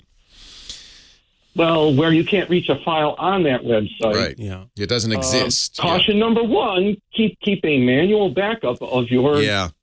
This is one of the reasons I stopped using pCloud. I've heard from other users as well that pCloud has had some. I don't think they're a bad company, but I think they've had some technical issues. It's an interesting question. Yeah, this would be one of them. Yep, that's terrible. It's an interesting question that I actually asked our security guru, Steve Gibson, this week on Security Now. And it really applies to password managers. Should you keep your own database of passwords? The plus side is, well, only you have access to it, right? You don't. There's no. Right. There's no failure mode where somebody, screws up at a big password manager site and gives away your passwords. The downside to that is you're not an expert in securing databases, and mistakes happen and security issues happen. And this is a good example of the potential downside. Did you have a backup? Oh, yes. I back Hallelujah. up very regularly. And the other thing, is debatable. Should you keep the one-time passwords?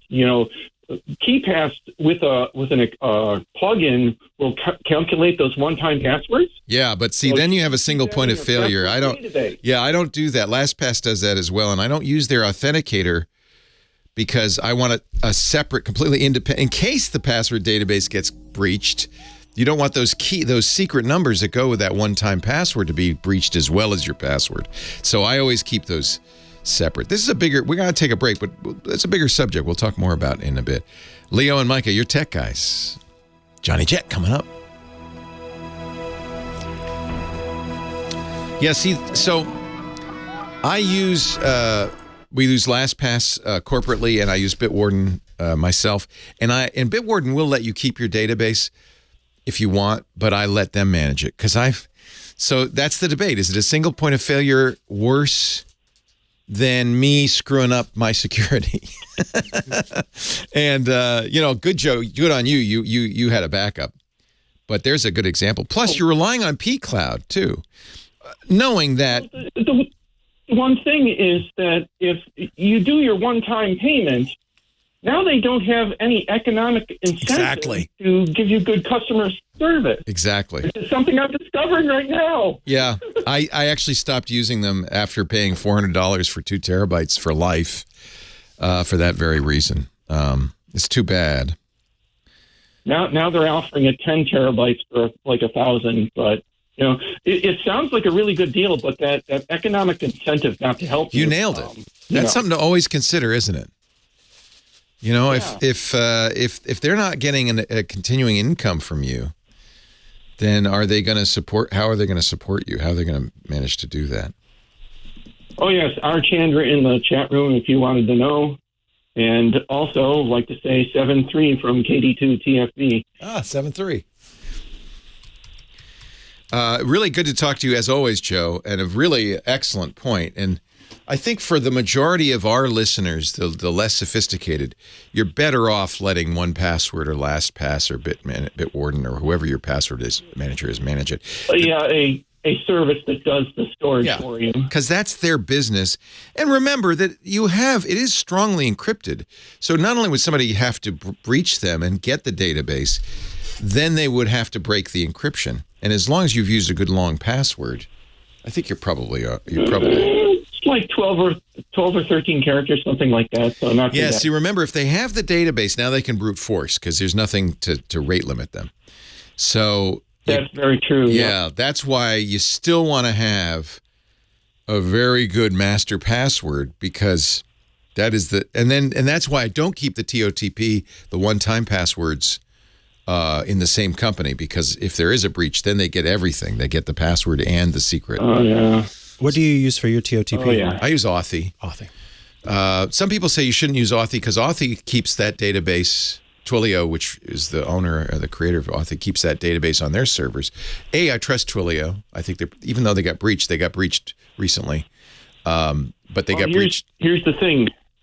I wrote a little Python desktop app that will calculate the TOTPs, and I feed it with... Best way to do it. Neat. I feed it with files that I keep GPG encrypted. Best way to do it. And then you keep... See, you're smart, obviously. It's very sophisticated. Mm-hmm. You keep the... So TOTP is taking a secret, which never changes, and hashing it with the time of day. That secret is like a password, you know? If you had that secret, you could figure out what the one-time password code is. You're doing that, aren't you, Joe? So the key is to protect that secret. I mean, Steve always says, keep a picture of those QR codes that you get from the website. I mean, they also give you the hash, too. Yeah, so that's fine. You know, you can store that. The QR code is the secret, so you don't have to enter in a 24-character string or whatever it is. Yeah. I think that's fine as long as you keep the secret somewhere. Authy, I'm trusting Authy to keep the secret, which is not the most secure thing to do. I know that. I probably should do what Steve does, which is just take a picture of the QR code. The issue is I'm always getting new phones and always moving them. So Authy really saves me a lot of time. I just log in. All right, got to run. Joe, a pleasure as always. Okay. Thanks so much. Keep on hacking. Bye-bye. Listeners of this program get an ad-free version if they're members of Club Twit. $7 a month gives you ad-free versions of all of our shows, plus membership in the Club Twit Discord, a great clubhouse for Twit listeners. And finally, the Twit Plus feed with shows like Stacy's Book Club, The Untitled Linux Show, The Giz Fizz, and more. Go to twit.tv/clubtwit. And thanks for your support. What'd you say, John? What'd you say? Yeah? Yeah? Yeah? Said you don't want to hear me singing. No, I don't want to. I turn your microphone off so we don't hear. Oh, good. Then I'll just start blaring it. Oh, dear. Oh, dear. Oh, dear. Johnny Jet is here, ladies and germs. He is the man, the myth, the travel legend. You're going to be up here soon. I am. We're going to have to get together. You're going to stay at your favorite spot, I take it. Not sure, actually. Oh. You know, a lot of times when I book hotels, I book them last minute. Sometimes I use Hotel Tonight, the app, especially for last minute hotels. Hotel, I got to write this down. Hotel Tonight. That's the one where they have rooms they haven't yet booked, and so they're that's desperate. been around for at least a decade. Yeah, but you can only try it tonight. The deals are not as good as they used to be. Oh. No. You can try up to 3 months. Oh, okay. So when they first came out, you could only do it after like noon for that day, and then they expanded. Now you can do it for 3 months from now. Right. So you got to shop around whenever you're looking for cheap hotels. Just not just there. A vast difference in hotel, just like airplane seats, I guess. But hotels, that rack rate, the rate they post on the door. That's a joke. That's like the most you could possibly pay. That's just a joke. Yeah. I look at that. I'm like, what are you talking about? $800 for this room? You're crazy. Hotels are getting so much. They're getting a high rate right now. I was just going to say that. They're stunningly expensive all of a sudden. Yeah. The CEOs of both Hilton and Marriott, they're like, by the way, it's pronounced Marriott, not Marriott. Like Marriott? Pronounce it all my life. Marriott? Yeah. Marriott. Okay. If you love it. Yeah, they're getting big time money. I mean, it's amazing. You would think. Yeah, Marriott. That's what. Put a ring on Marriott? it. Did you say Marriott? Yeah. Yeah, Marriott. Did you know that's what they do? Teach people how to say it correctly. Marriott. Oh, really? That's funny. Marriott. That is hilarious. If you love it, Marriott. Put a ring on it.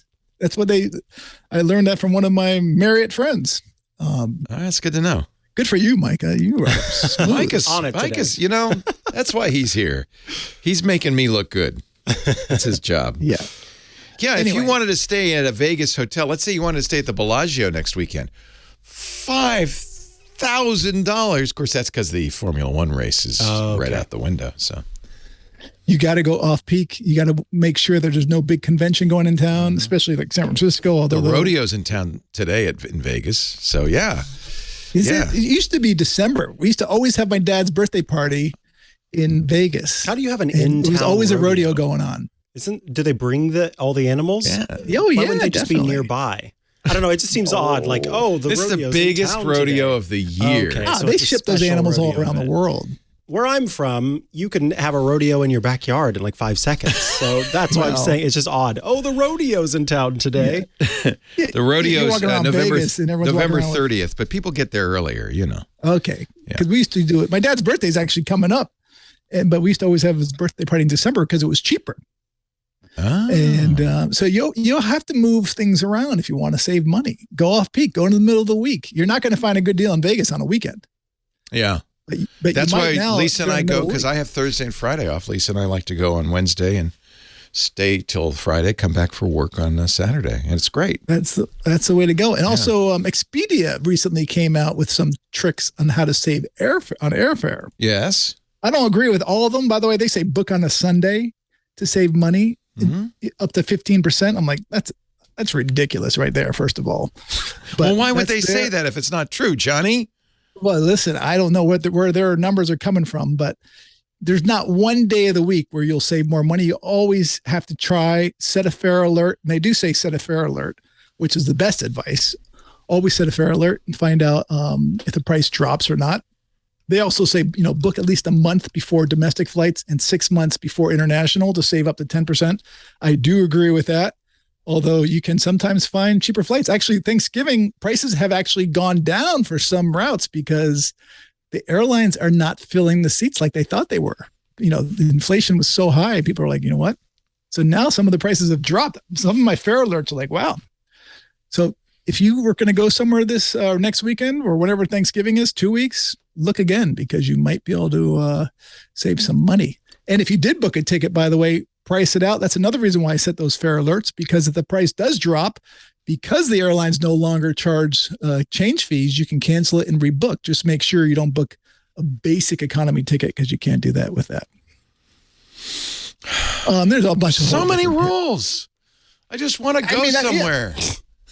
Hey, that's why my head is always spinning. I'm sitting there trying to read. I remember not when I first met you, but when I saw you in Toronto one time, I was like, let's go to dinner. You're like, I can't. I got to read. I got to go to my hotel room and read. Their stuff is always changing. That's what you said. I didn't believe you, but okay. No, that's what you told me. So I told you that. Believe in you. I said I have to go back to the hotel room and read? Yes, I guess that was your way of saying, sorry, I'd rather watch a movie than hang out with you. Well, maybe I did. We did 15 shows in 4 days. I don't blame you. That was a lot of shows, 15-hour-long shows in 4 days of taping up there. So I might have just been like cross-eyed tired. You should have just said, sorry, dude, I'm tired. I apologize. I respect that. Yeah. Have we ever had dinner? Yes. Okay. Definitely. We had dinner one time in Cavallo Point. That's where you usually stay when you're in town. Yes. Yep. And then I also have dinner. We had lunch in Toronto. So maybe never had dinner in Toronto because I usually was, that's exhausting. We had lunch with Amber Mack one time. Yeah. Well, the lunches weren't great because we had taped 2 shows in the morning. We had to tape 2 shows in the afternoon. Usually we go out and get a cold cheese sandwich at the cafeteria next door. It wasn't fun. That's awful. We went to sushi. Pretty sure. I remember going to the sushi bar with you. Yeah, that was fun. That was our fancy place, the sushi. Okay. Well, you paid, so thank you. Johnny's a long time good friend, and thanks to Johnny, I've traveled a lot better since I met you. So yeah, hopefully people will sign up to my free newsletter, johnnyjet.com. Yes. The website is so good. A tip today, by the way. Do you use MyQ? No, what's your garage door opener? I do. Yes. I guess we both that is the best when you're traveling. I mean, I've been in Bangkok when I'm like, oh my God, I forgot to put the garbage out. And I'll text my neighbor, say, hey, can you put my garbage out? And he's like, yeah, I don't have the key to your place. I said, just stand by the door and tell me when you're there and I'll just open the door with my phone. And he's like, are you kidding me? So I can open and close it right there. It takes me literally less than a minute, no matter where I am in the world. So you just got to make sure that your garage door opener has a little MyQ symbol on it. And, I just looked on Amazon. They're $70 right now. I think you can even get cheaper ones. Nice. Nice. So, Yeah, you great use it too, travel huh? hack. Oh. I use it all the time. Yeah, and so does Mike. And what I love about it, by the way, is that you can set an alert if it's been open for I love that part. More than 10 minutes, because sometimes you forget to close the door. And these days, everyone's stealing stuff. I get an alert, text message or an email or both saying that, your garage door has been open for 10 minutes. And then I almost always close mine, but in my brain, I'm going, I left that open. I know I left that open. So it's nice to have it to just not have to think about it for the rest of the day. I can go, okay, I did close it. I'm good. Johnny, you starting to sound like an old man. These days, everyone's stealing. They're stealing. They're stealing stuff, those guys, I tell you. They come on my lawn and they take my flamingos. Trying to take my bike. Did you get your bike stolen? I'm sorry. No, I did not, actually. Fortunately, I live in a safe neighborhood, but, it does, even in safe neighborhoods, you gotta keep your garage door closed. Oh, yeah. You should definitely keep your garage closed. That's where I keep my flamingos. I don't want them getting out. Yeah. Do you have flamingos? No, I'm just being silly.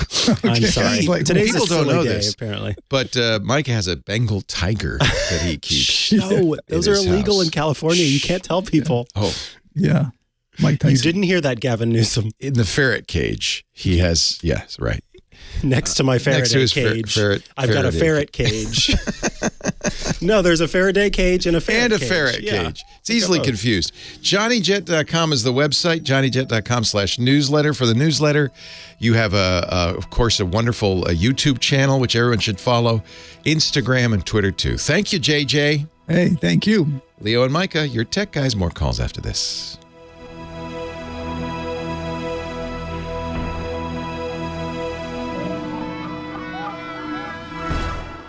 Yeah, baby. All so right. you're not going to stay at Cavallo Point, huh? We'll see. Okay. Surprise me. But let's, I hope we can get together. We'll come down to the city if you want.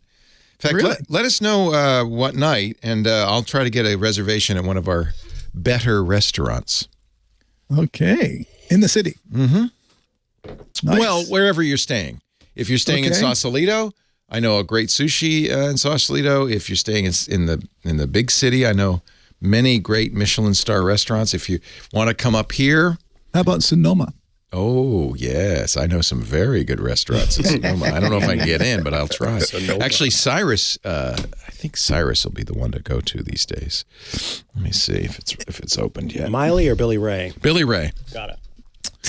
I think it's in here. By the way, are you doing a show after Thanksgiving, the day after 2 days after Thanksgiving? Yeah. Okay. Sorry to say. Yeah. Just making sure. Sorry to say. That's all right. I'll be home. The 17-course dining journey at the new Cyrus restaurant in Geyserville. Courses? How hungry are you? That's amazing. Cyrus closed in 2012, and they have reopened. And this is. I have 2 little kids. Oh, you're going to bring the kids? Yeah. Oh, we'll go to Mickey D's. I was going to say, let's go to Chuck E. Cheese. They got a great ball pit. Yeah. Cyrus is reopening, which is huge. This was the restaurant, and I was so sad I missed it. Up in Geyserville. How about the famous, the one you invited me to once? Is that still going? The French Laundry? Yes. Yes, of course it is, but I think Cyrus might be better. French Laundry has been there for so long, I think. I've never been there, but we should. It's so hard to get reservations. In fact, I'm sure I can't. Give me the date you're going to be in town. No, I'm not taking my kids to French Laundry. You better not. That would be a huge error. Are you allowed to bring kids there, by the way? I'm sure you're not. Okay. I'm sure you're not. But not that they have to tell anybody that. No, just curious. All right. Well, I hope you guys have a good week. You as well. Stay off the Twitter, Johnny. Come on over to Mastodon. We're waiting for you at twit.social. You know what?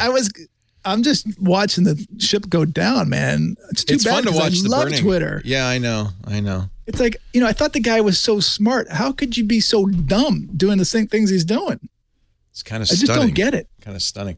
I noticed, though, that his last tweets are all about space and other businesses. He's like, somebody said, Elon, you got to knock us off.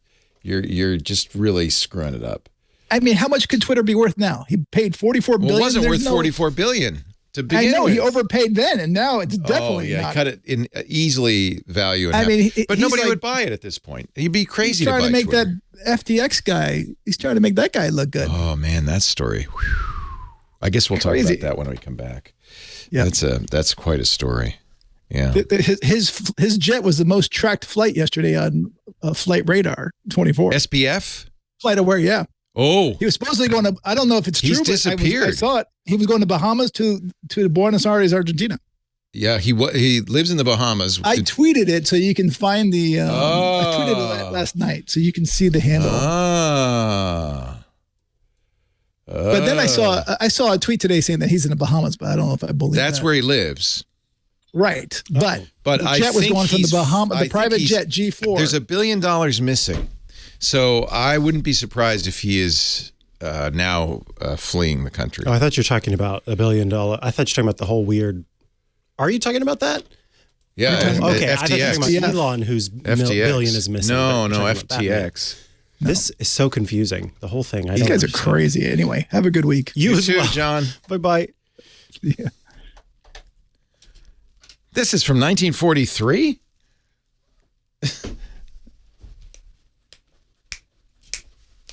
Bip, bip. Woo! Well, this is country music. On the road. I need my washboard. I love this song. I haven't heard this in ages. Not since I was a young man. You should play the Irish Rovers, Laura. If you've got Irish Rovers on there, especially the Unicorn song. Is that like your favorite? The Irish Rovers Unicorn song. I used to work with the son of one of the Rovers. Really? Yeah. And then the chewing gum song. Does your chewing gum lose its flavor on the bedpost overnight? And if your mother says, ladies and gentlemen, you might wonder, what have I tuned into on the radio? This is the Tech Guy. This is the Tech Guy show, where old people talk about old things. I'm the old guy here. You're supposed to be the youngin'. I don't get it. Oh, let me see. Okay, here we go. So yesterday on TikTok, there you go. I was browsing the TikTok. Now we're cooking with gas. Yeah. Wait a minute. I'm sorry. I shouldn't have said that. I am Leo Laporte, the old guy. He's Micah Sargent, the young guy. We are your tech guys, young and old, answering your calls at 8888 Ask Leo. We were talking with Johnny off the air about this. By the way, I want to get on record here. I have been saying stay away from crypto. Yes. Stay away from NFTs. I've been saying that, haven't I? Yeah. Leo wants to get on record saying I told you so. Well, no, I don't mean to say that. I just don't. I hope that you took my advice and you didn't.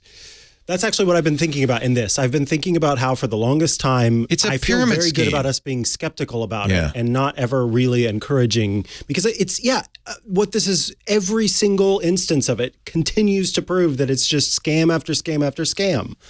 It's frustrating. So the latest is FTX, which you've seen everywhere. In fact, you probably saw Tom Brady and his wife, Gisele Bündchen, advertising how much money, pardon me? Ex-wife, sorry. Laura reads the trades. She's keeping up with this. Ex-wife.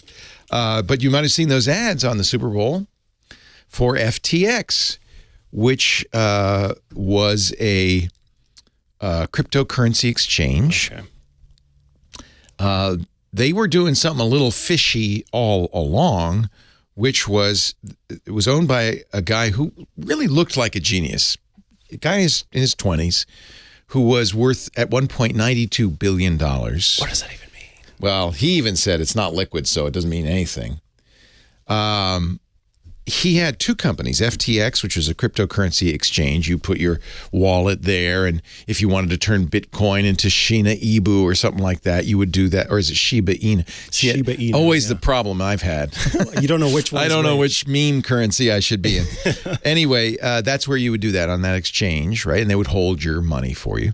And then, but at the same time, he started a trading company called Alameda Research. He said, I use the word research because I figured it'd be easier to get a license because they'd think I was a research company. Oh, lovely. That should have been a sign. Running the whole thing out of a penthouse in the Bahamas where the entire company lived all together on a bunch of beanbags in a penthouse in the Bahamas. Another bad sign. It turned out that they were funding the one with the other. Mm. And they were I think if these were regulated securities like stocks and stuff, you wouldn't be allowed to do that. This is what it boils down to. Because it's all this funny money nonsense, then they can do whatever they want, however they want.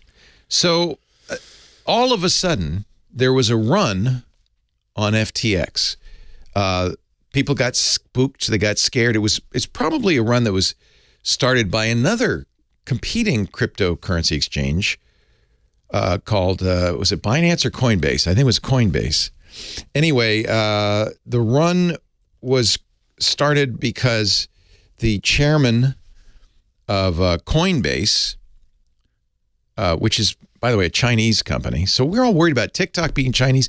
This is a financial company that's Chinese. So he said, well, I'm a little nervous about FTX. So there was a run on the bank. You know, that's a bad thing.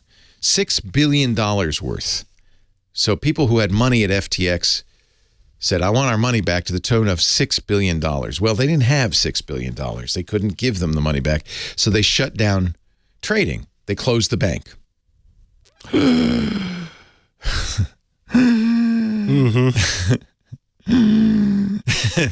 Which meant you couldn't get your money out.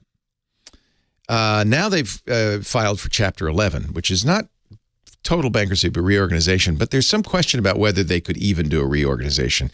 The value of Sam Bankman-Fried's holdings has gone to zero from $92 billion. The company is in a bit of a pickle. And if you did, it was Binance, by the way, that said, we're going to rescue you. We're going to come in and rescue you. This is this Chinese health company that's going to come in and rescue you, just as SBF and FTX had rescued before this a number of companies. Robinhood, the trading app, they gave them a ton of money. BlockFi, another crypto bank, I guess crypto exchange, they gave them a bunch of money. Eventually, just kind of acquired them. So Binance was going to jump in and save them. Then they looked at the books and said, oh, never mind. Oh, boy. Now, maybe it could well be that the Binance, which is a competitor for FTX, used this as an opportunity to crash FTX. I don't think so, because this hurts Binance pretty badly as well. In fact, it hurts all crypto. Yeah. You suddenly have people trying to pull their money from crypto because they see these crashes happening. And, of course, companies, big venture capitalists like Sequoia, who'd pumped a lot of money into FTX, valuing it at $32 billion earlier this year, are now left holding the bag. And I hope you're not one of those people who put money in FTX, because you probably will never see that money again. As much as $1 billion seems to have disappeared. And we were talking with Johnny about this because SBF, this young guy, Stanford guy, who started the whole thing and was lauded by many as being a genius. He was, I think, a little bit greenwashing his reputation by saving these other companies, by saying he wanted to practice effective altruism and give back, and he was going to give all the money back. So everybody thought, oh, this guy's a golden boy. Well, his private jet flew off to Argentina from the Bahamas, according to Johnny. Now he says, oh, no, that was just my jet. I'm still in the Bahamas. People are keeping an eye on this cat. You have to now. He may have some of your money, or a lot of your money. An unbelievable collapse, basically. Just add it to the collapses, boom, boom, boom, of crypto and NFT schemes over this past year. If you're interested in kind of following this whole saga, there's a wonderful website called Web3 is Going Great. I love that. By Molly White. She writes about crypto. The number 3 is goinggreat.com. Web3 is another scammy Bitcoin NFT blockchain brother that is not the web. In fact, the guy who invented the web, Tim Berners-Lee, just came out saying that's not the web. That's something else. FTX is now saying they were hacked, and $600 million was mysteriously withdrawn yesterday. Mysteriously withdrawn yesterday, despite the company freezing withdrawals. That's the latest. Look, no, because we can't say what that is. We don't know what's going on, but it's, I tell you, my wife, I didn't know this, but we had an advertiser a couple of years ago, it was BlockFi, that had a credit card that the points you would gain would be in crypto, would be in Bitcoin. And she said, yeah, I used, she used it for a long time. Mm-hmm. She had their nice black BlockFi card. She said, I had a lot of Bitcoin. I said, well, I don't think you have any more now. I would check. So I think there are a lot of people. Now, that's not really losing money. That's just losing points. But yeah, I hope, anyway, I hope you listened. And if you are thinking about, diversifying into crypto at this point, I would say just wait a little bit. Leo and Micah, your tech guys.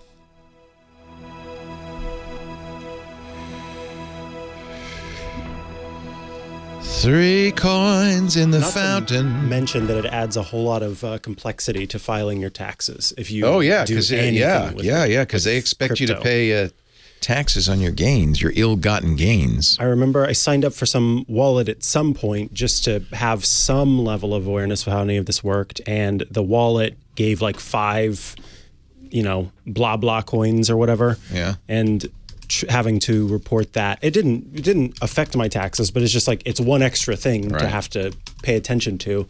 So thinking about the people who did make any level of money on that and how that's all played is what did messy. we say last week? Last week I was talking about con artists, and that all the con games rely basically on your greed.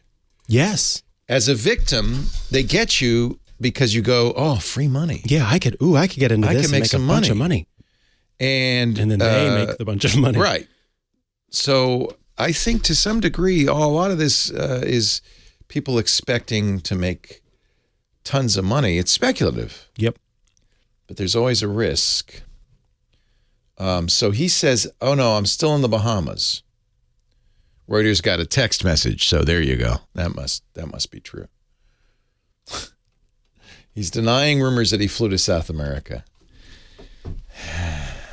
Wow.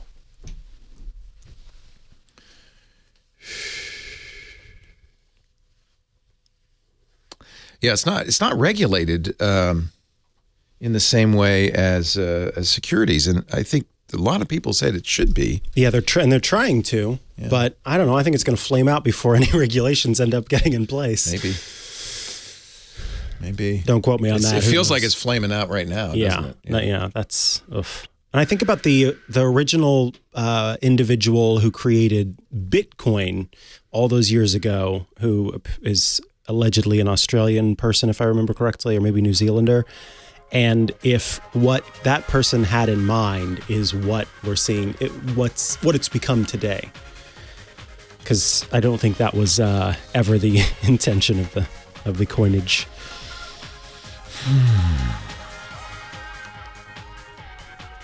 Well, hey, how are you today? Leo Laporte, Micah Sargent, your tech guys. We're here to answer your questions, talk about tech. 8888 Ask Leo, the phone number 888-827-5536.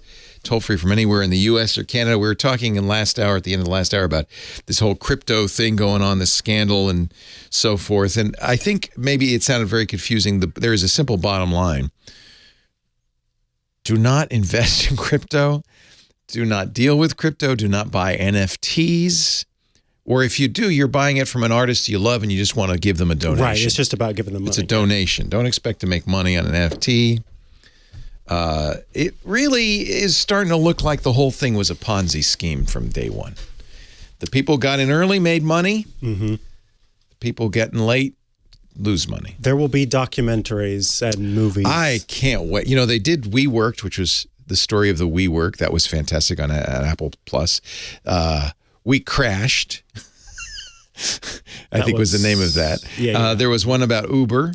Yeah. There was one about the story of Theranos, Elizabeth Holmes' story. That was really good. Somebody's going to have to make a story about FTX. And, you've seen ads for FTX all over the place. Tom Brady and Giselle doing ads for this. Somebody asked Matt Damon, Matt did those ads for a crypto Fortune favors the brave. Remember that? Oh, dear. Shouldn't that be illegal? You can't make certain promises about other types of investments. Well, and the idea was, you should invest in crypto. You should, because Fortune, be brave. Yeah. Fortune, that was October 28th, 2021, almost exactly a year ago. It was an ad for a company called Crypto.com. On that day, Bitcoin was trading at $60,000. What is Bitcoin today? A year later, if you bought all of that Bitcoin because Matt Damon told you to, it is now $16,800. You would have lost $44,000 per coin. But the cowards save their money. The cowards save their money. Fortune favors the brave. Don't believe this stuff, okay? Leave it to others to get. You see, this is the problem. This is what Vegas does too. You advertise the winners. Yeah. You talk about the Bitcoin billionaires. There's these young guys. They're in their 20s. They're worth billions of dollars. You could be too. No, you can't. Because just like Vegas, those billions of dollars come from somewhere. And you know where they come from? Us, the suckers. The ones who lost. The brave. Mike is on the line. Phoenix, Arizona. Hello, Mike. Uncle Leo, I need your help. Oh, yes, sir. I'm glad to help. Say hi to nephew Micah while you're at it. Hi, Mike. Okay, guys. Now, obviously, I could Google this, but I can't get a straight answer, and the geniuses at the Apple Store don't know. Oh, well, this guy's a super genius. He's the Apple genius. Go ahead. Okay, I'm going to be impressed if you guys can figure this out. Okay, so I have a question on the Apple AirTags. Okay, so let me preface. The iPads that I have, I always buy the cellular iPads. I never activate it, but like when I travel, I like using the map in my car. So it always tells you where you are. Mm-hmm. Okay, so if I took a spare iPad, like say my iPad Mini 5, okay, turned on, and I hid it in my car, and someone steals my car and drives it to Kansas, I can use my phone to find my iPhone, and I can see where that iPad is sitting in some guy's driveway in Kansas. Yes, okay, right? How come I can't do that with the Apple AirTag, and no one will give me a straight answer? What makes you think that you cannot do that with the Apple AirTag? Because they tell me that it works on Bluetooth. No. And I don't understand. No, you could do that with the AirTag, but the difference is, because people were using AirTags to track and stalk other people, the AirTag will announce itself. So anybody with an iPhone who stole your car, the iPhone will say, you're traveling with an unknown AirTag. It will announce itself. This is to protect people from being stalked. It will not do that with an iPad, though. Okay. But correct. The thing about the logged in. the thing about the iPad that's a little bit different from an AirTag is it's not meant to do that. And so if you have a non-cellular iPad, it has to try to connect to some Wi-Fi network somewhere in order for you to be able to use it. The battery's going to run out sooner because it's on. So an AirTag is the device that's more likely to be able to have you be able to track it across different areas. Let me explain the magic of what Apple's doing. It is Bluetooth. Yeah. It doesn't have GPS in the AirTag. Yeah. But it's done in such a way that any Apple device that comes near it sees it and phones home and says, I saw Mike's AirTag in Poughkeepsie. And then now it does this in an anonymous way. So the phone owner doesn't know that happened. It's protecting, it's really AirTag X3742. But what happens is the Apple databases record that. And then when Mike goes online and says, where's my AirTag? It was last seen in Poughkeepsie. The reason this works so well is there's so many iPhones and Apple devices in the world. Now, if your bad guy drives it into a driveway that's nowhere near anybody else, you won't know where it is. You wouldn't be able to find it. There you go. So if they take it to a town and everyone has an Android, then I'm not going to be able to You're go out of luck. Yeah, Android City, Arkansas. And the key on this is where the AirTag was last seen, by which they mean this is where the AirTag was last seen by an Apple device. I should point out that for less than an AirTag, or not much more anyway, you can buy a little GPS device with a magnet on it that has fewer privacy protections in place. That works much better. Like a beep, anything like that. Really? Yeah. Yeah. If you can put a well, the thing is, I just bought a different car, and I used to have a low jack. Yeah, this is like a low jack, except it's on your, you know how to reach it. Yeah. So can you put some suggestions in your show notes, like Here's what you do: you go to Amazon, and you search for mobile GPS tracker for vehicles. And you will see, let me just give you, I'm seeing dozens of them. Most of them have magnetic mounts. I wonder why. Here's one for $30. Okay. There's quite a few of them. And depends on the functionality, right? Mm-hmm. The Land Sea Air 54 GPS Tracker 2023 version, just a little discrete device with a magnet. Uses cellular. Cellular. Personal GPS for reliable tracking of people, vehicles, and or assets. Waterproof, super strength magnet. Fits in small pockets, discreetly hide in a backpack, case, or purse. This is why Apple was a little surprised by all of the privacy concerns over Apple AirTags, because this is the same price as an AirTag. Yeah. Well, and it's much less better. Expensive, and it's much better. Yeah. You could track and map with Google Maps in real time on web-based software. But if I try to use it as a low jack, how often do I have to take it out of my car and charge the battery? Oh, I wonder how long the battery lasts. Let's see. And just read the reviews. I think in most of these cases, rechargeable battery can last up to 1 to 2 weeks. Oh, not long. That's disappointing. All right. I'm sure there's some that go longer, but they're going to be bigger, right? Okay. That's what got me confused, because they keep saying that the Apple tags use Bluetooth. And I'm like, Bluetooth works for 30 feet. Right. That's what didn't make sense. Got it. Okay. Yes. And there have been other Bluetooth trackers. There's lots of them. Tile does it. But the problem is that Apple has this vast network. Huge network. Whereas with Tile, they were relying on other customers who had the Tile app on their phone so that they could, the Tile app was essentially looking at the Bluetooth connections from the phone. And when it found one that was a Tile tracker, then it could say, oh, then this is where this device is. That same company, Land Air Sea, makes a version that plugs into the OBD2 port. So then in that case, you wouldn't need to charge it. It would just be running. And as long as the person who's trying to steal your vehicle doesn't think to look in the OBD2 port, then you would be able to use it. But yeah, there are bigger ones that are, I guess, tougher to hide, but would last a lot longer. Interesting, because what a lot of people are doing with their older iPads that have the cellular function is, if they have a little travel trailer and they go camping, they hide it in their travel trailer. So if they disappear for the day and someone rips off their trailer, they can find it. It's not a bad idea. It just it depends where the trailer is. Have an older, where it ends up. An older iPad. And, that's not a bad idea at all. Especially because you're going to be able to use the iPad when you get where you're going, right? It's not like you bought a device that you're never going to get to use for anything else. So it's multi-purpose. Yeah. So that's how it works. It sees other people's Apple devices. It's not. Is it just iPhones? No, it's any participating device. So if you use Find My on your device, iPad, iPhone, Mac, even, then it can use those as well. How about your watch? That's a good question. I don't know about the watch. Micah and I both wear giant Apple watches. Huge. And I know my wife could find me. I don't know how she's doing that. I told her I was at the office, but it turns out that was the name of every single one of your bar. Shoes has a GPS tracker in it. You just didn't know. 8888 Ask Leo the phone number. Micah, Leo, the GizWiz coming up in about half an hour with a crazy gadget or gizmo. More of your calls right after this.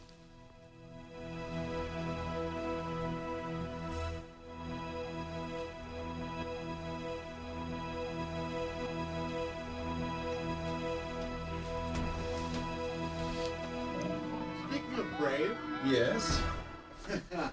What do you got there, Mr. John? We got one in the living room. We have one in the round table. This is an analog node. Oh, wow. So I got analog nodes specifically for analog inputs, line level inputs, as opposed to mic nodes, which have mic preamps in them. Yeah. Specifically. So we could plug in what? iPad today, iOS today. That's right. We had that little dongle. Courage ports. The Courage ports. What is a Courage? The headphone jacks. Oh, got it. So these are all useless, in other words. Well, we got no analog inputs. Actually, I'm going to repurpose this for my planned analog backup system. Good. I like it. Put this right next to the analog Brilliant. mixer. You're brilliant. Then I can have ins and outs to the digital. If the Axie completely dies on us, we want to have the Axie dies, right, the power station. Yeah. The nodes and the switches still work, so I can still get to the nodes and then we can go analog for the analog yeah. user. Yeah. But it just blows me away that I spent $6,000 on 2 of these so we could listen to iPads. Oh, it was wow. just for iOS today. Oh, really? And iPad today. Yeah. Wow. And now it's all digital. We have AirPlay. John. This place is loaded with obsolete tech. Let's face it. I got an idea of what to do with I'm glad you have some way to reuse it. I am. Get around to building my. But honestly, who would know? Look at everything back here. Right. I mean, who would know? This is the word of the modern times. I always think this, John. And I just thought again with the Zoom ISO. You have been amazing since day one at saying, okay, how do we solve this? Mm-hmm. And I don't think I give you anywhere near enough credit because you really do a good job. You have built this from scratch. With a lot of help from Russell. And Russell's great. So I had a major conceptual failure. Uh-oh. With you figured out what ISO. You figured it out? So I made a new I don't know how much time we have. We got 40 seconds. I made a new will we be able to use it tomorrow? I made a new session on the well, I'll tell you about it later. Okay. We'll talk later. Thank you. He's amazing. Mm-hmm. If you go back in this server room, it's like, this is insane. It really is. And then I really screwed him up because when we moved from the old place, I said, you have 24 hours. No, I didn't even say that, John, right? I said, we're going to decommission the last show in the brick house, and then I want to be able to do the next show in the East Side studio. And you were able to do it. Russell said no way. Russell said can't do it. Because of the editors getting all of their system up and coming in a new place. Yeah. You said that we would have like 4 days. Yeah. We would end like on a Wednesday. And on a Wednesday, be back on a Saturday. Yeah. Is that what we did? I said, no, we can do it. We can do it. You're amazing. Well, it happened. You're the man, John. You did it. Lost a lot of sleep. I thank you. It's kind of amazing. I don't know how we could have done this without him. Truly an amazing fella. Leo Laporte, Micah Sargent, and Professor Laura, our musical director, imposing her personality on the show without ever speaking a word. It's amazing. Ooh. I found out the other day that she actually could talk on the show if she wanted to, but she doesn't ever press that button. She only talks in my ear. Yeah. I mean, yours. I could if I wanted to. But yeah, but you don't. Like right now, I just turned it on. Are you on? Yeah. Say hi to Professor Laura, everybody. Oh, wait, you can't hear them. All those tiny voices out there. I want to thank Leo. This is all Leo. He talked to the bosses and he got me a mic. It came in. They connected it. I saw them. Thank you, Leo. No, you've had that all along. I know you. No, that's not true. No. Really? No. See, as soon as she opens her mouth, she's lying to me. It's a young people thing. We speak almost exclusively in sarcasm. Thank you, Laura. And what a great song. That is a great song. Let us get back to the phones, however. Okay, Laura, you can turn off the mic now. What's that breathing? Joe is on the line from Longwood, Florida. Hello, Joe. The third Joe today. It's been Joe Day on the show. It's a Joe Day. Yay. Hi, Leo and Micah. How you doing? Doing great. Well. I have a question. I've been listening to you guys for like 4 years and wish I knew about you sooner, but unfortunately I did not. I'm sorry. Yeah. A question that's probably going to be more related to Micah. I have an iPhone and an iPad, and I use the iPad for work. A lot of times I got my AirPod Pro and my AirPods connected to them. Is there a way of doing the hey blank to distinguish which one is which? So you're saying when you say it, you want either your iPhone to respond to you or the iPad to respond to you, but you want it to kind of be in control of that? Yeah, kind of. Because the way it is right now, when I do that, it'll just go ahead and do the closest thing to my body, which in most cases is the iPhone, not the iPad. Right. Unfortunately, the only way that I can think to do this, and I agree, there should be like, hey, you know who, on my iPhone, the only way that I can think to do this is by being a bit of a voice changer, where when you train it, hello, hello, you know who, and then that way, unfortunately, the way that, and I will say this is not just an Apple thing. Amazon does this as well. They will try to, if you've got multiple Echo devices, they kind of use the microphone to tell you what's nearest. There isn't a way to. But if you're sitting here, them. as I am, with a phone and let's say a HomePod, and how would it know which one I'm talking to? Well, it also depends on the command. So it's contextual about that as well. If you ask for something that the HomePod can't do and your iPhone's closer, then it is more likely, I'm not going to say it works every time, but it's more likely to go forward on your iPhone. Knowing that that's where you probably meant to do it. This raises a huge rant that I've gone on before, and I'll do it quickly, which is these companies have the capability to allow you to assign the trigger word. In fact, it was in 2013, the Moto X came out, and you could tell it, I don't want to say, hey, Google, I want it to be, help me, Obi-Wan Kenobi, you're my only hope. That's what I did. I recorded that, and it worked. And it rarely triggered wrong. And even though I might have other Google devices around, it knew I was talking to it. You could give them different names. Companies can do this. The technology has been around for 10 years. I don't know why they don't. Drives me nuts. They could solve so many problems. Okay. And now, by the way, Apple is, according to Mark Gurman, the rumor guy, trying to take hey away. They just want you to say the S word, and that's not going to be enough. That's going to trigger accidentally more often. Yep. Okay. Drives me nuts. I'm sorry, Joe, that we don't have a better answer other than do some voices. The answer's a bad answer, but that's the way Apple does it. Well, I think what I'm going to try to do is do the other voice. Let's try that. Hello, Siri. Yeah, you could do deeper. Siri. My work iPad is my deeper voice. and so it can tell. I can impersonate. By the way, all my devices are now going off saying, in fact, it looks like you've taken a hard fall. No, I'm okay. I was just making a funny voice. I did not fall. That's crazy. All right, guys. Well, good luck, and have fun exercising those vocal cords. Do you think that maybe it thought because I was talking like that I was like injured? I think it's because you slammed your hand down. It looks like you've had a stroke. Do you remember slamming your hand down? Did I slam my hand down? Yeah, you went like, okay. Boom. So the watch should know and say, I think you're in a rant right now. Yeah, this is ranting. Either you've taken a hard fall or you're ranting about something. Which is it?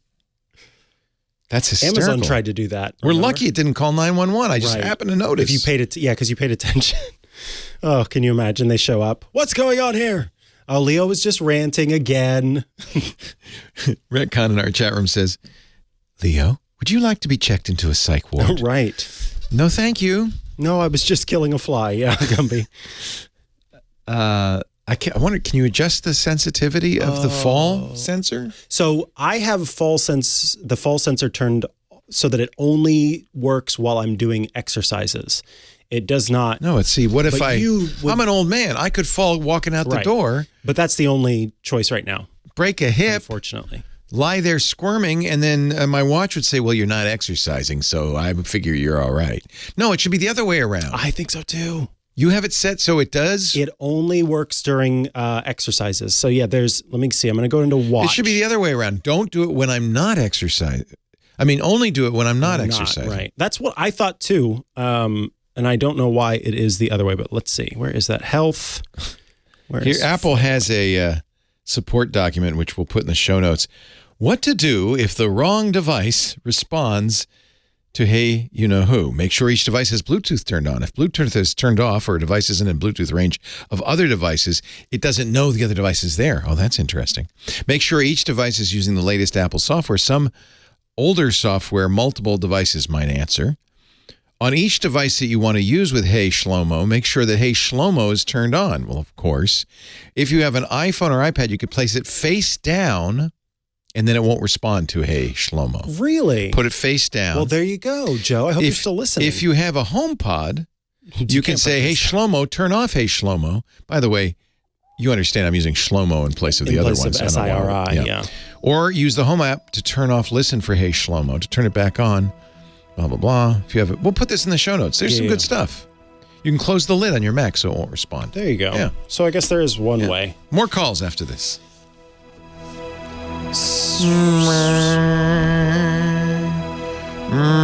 Bye, Mike and Cams. With Echo, you can have a big variety of There's things. Ziggy, there's Echo, Ziggy, computer. Alexa. This one will respond to Amazon. You can also choose Amazon. Hey, Samuel, why do you curse so much? Here. Cuss so much? Says I cuss We're so on the much. break. I almost had a heart attack. Hey, Melissa, what's the weather? I was wondering the same thing. Right now in Petaluma, it's 60 degrees Fahrenheit with clear skies and sun. Today's forecast is clouds with a chance of showers with a high of 61 The degrees voice and a low of changed a little 34 bit. degrees. Yeah, that's the automatic one. Yeah, so fall detection, you can toggle it on or off, and then there's a choice between having it always on or only on during workouts. It says the more physically Sorry, active you are. I don't know that. I wasn't talking to you. You must have follow-up mode turned on. The more physically active you are, the more likely you are to trigger fall detection due to high-impact activity that can appear to be a fall. Enabling fall detection only during workouts may reduce false detections. I thought, I'm somewhat active, so I don't want to have it trigger when I'm doing my rants. So then I turned that on. That's so weird. It seems like it should be the opposite. Right. Because I almost always trigger it when I'm doing like, what are those push-ups you do with your fists? With dumbbells in your hands. Oh, golly. And you lift them up. They always go down like that. Oops. Yeah, check again. It appears you've had a hard fall. Hey, Echo. Computer. You have Ziggy. Ziggy. What names can I call you? I'm not sure. Ziggy, what's your name? I share this name with lots of amazing people. Ziggy, what's your wake word? There are 4 wake words: Echo, Amazon, and computer. To change the wake word, just ask Alexa, can you change your wake word? What's Alexa? Hey, Shlomo. Elmer Fudd. Hey, Elmer. Hey, look, it's awake. Wow, it's listening. What celebrity voices can you do? I'm glad you asked. I can help with morning activities, relaxation, education, and more. Which would you like to explore? Cancel. Hey, Ziggy. Celebrity voices. Here you go. Adios mia. Adios Sorry, mia. I don't know that. I know you don't. Ziggy. Whose voice can you do? Just completely was like, she says, I'm not having any of it. You loser. Don't talk to me, loser. Loser. Well, I have Samuel L. Jackson and Melissa McCarthy. I like them. I think and they then do you can use Santa their around names. the holidays. But the problem is it doesn't turn off Ziggy. Got it. So because you were able to say Melissa and Samuel. Those had to have Hayes in front of them, though. Versus Ziggy, which can just be that on its own. Shaquille O'Neal? Gordon Ramsay? Oh my, Gordon Ramsay's shouting at you. Oof.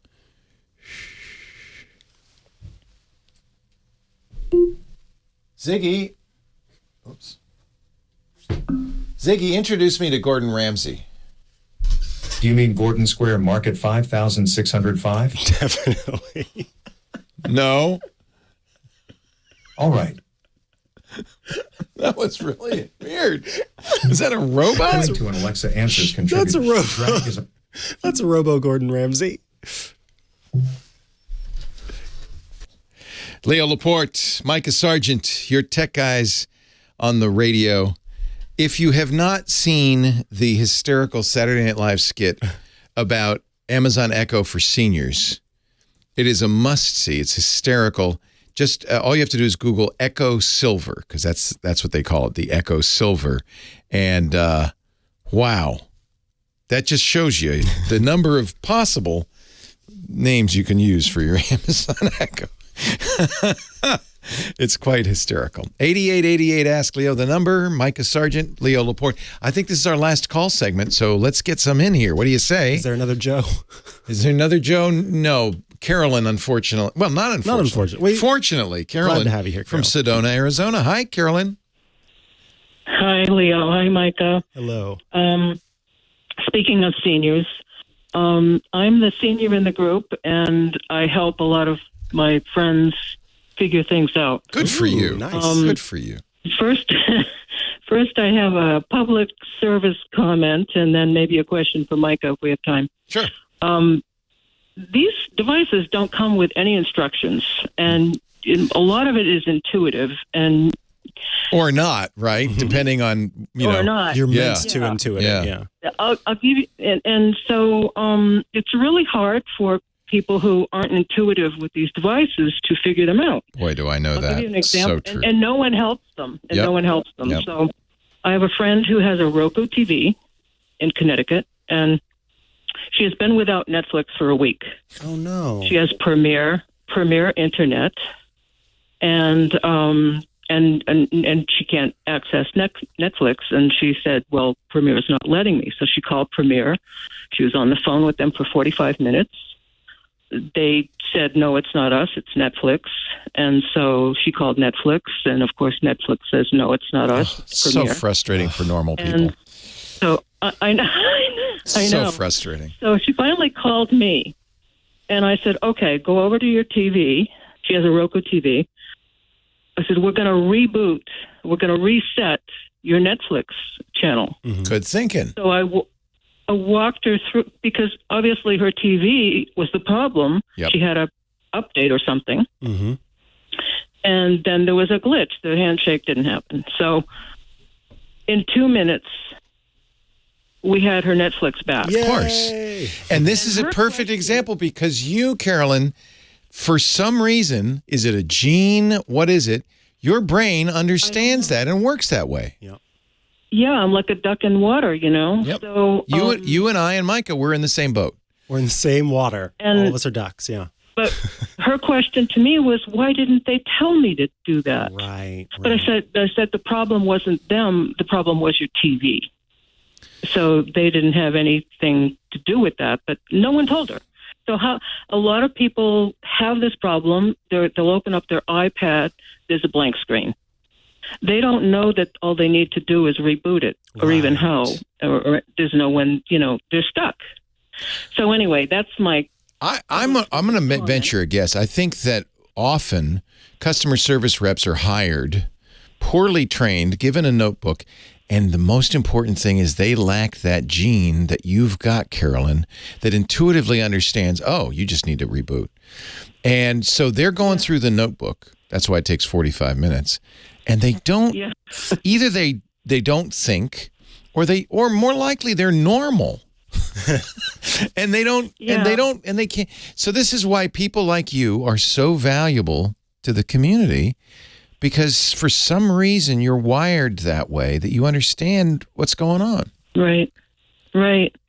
Yeah, because and she could not understand it. No. The other problem is that this stuff is all designed by people like you who do understand it. Engineers intuitively get it, and they go, well, I don't get why she doesn't. Why don't they get it? Why doesn't she get it? Yeah. I mean, if we opened up our iPad and it was blank, we'd go, oh, yeah, it just needs to be rebooted. Yeah. We would automatically go, oh, no problem, blah, blah, blah, or figure it out. But to her, it's like there's no way to go. Right. You get stuck. You just, what do I do now? It's broken. And she's doing what she thinks she's supposed to, which is call. And I think that it is partly that intuitiveness is not there. But I think another failing oftentimes of the customer service rep is not listening, and just this assumption that the person probably doesn't know what they're talking about. And so you just need to follow these instructions that I have in front of me. And if they just take a second to just hear out the person, I think that could lead to some better things in the end. Right. What's your question for Micah? You said you wanted to ask Micah something. Yeah, I had a quick question for Micah. Maybe he can help me, maybe not. I have friends who text me from Android and iPhone. I have an iPhone. Mm-hmm. And I live in a senior community. So if people text me and they don't hear back, because I'm pretty quick usually texting back, if they don't hear from me, they get worried. Okay. So they may show up at my door. Oh, my. Okay. There doesn't seem to be any way to, or like if I have focus on, okay, let's say if I've just turned off my phone for a while, I'm watching something or whatever. If they don't hear from me, there's no response via text that tells them, I'm busy, I'll get back to you, or something like that. Got it. Yes. Okay, so there is one way to do this, but it's a little hacky. There is a great feature for people when you're driving.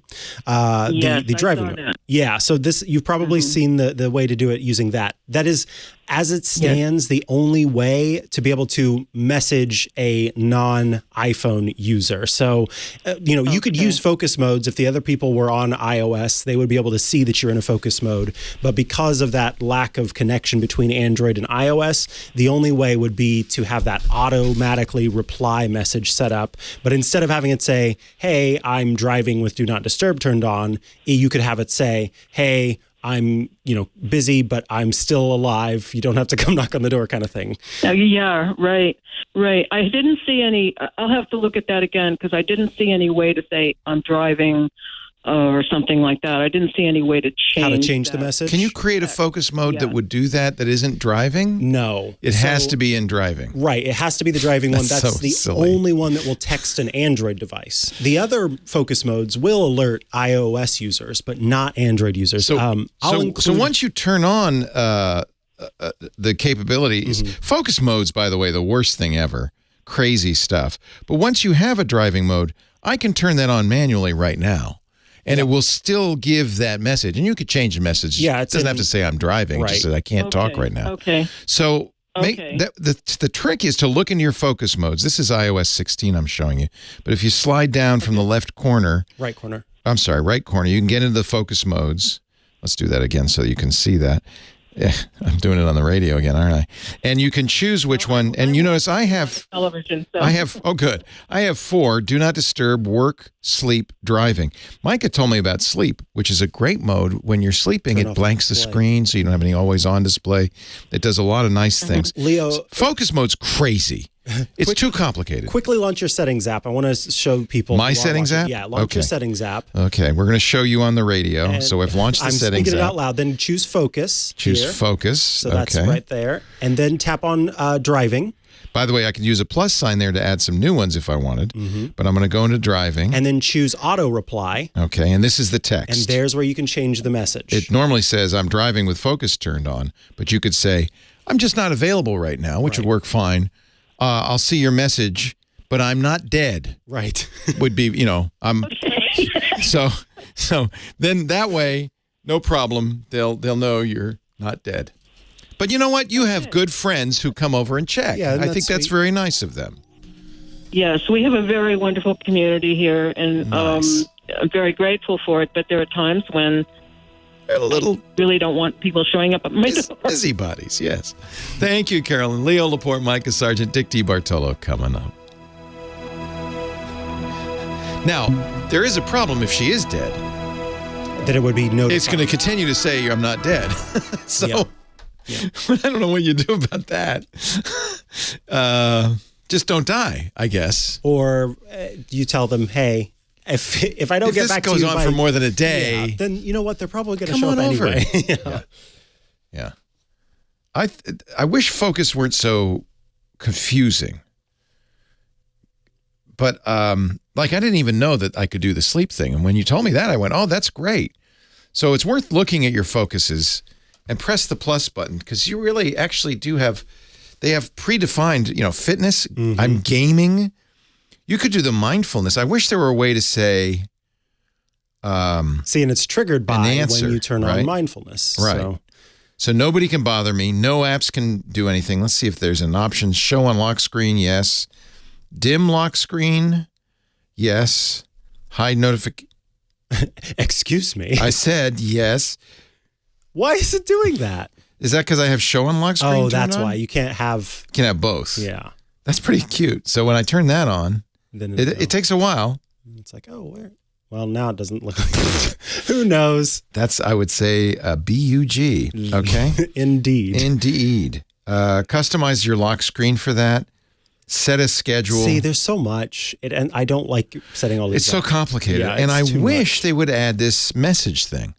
I can't talk to you. I'm meditating. I'm right meditating. now.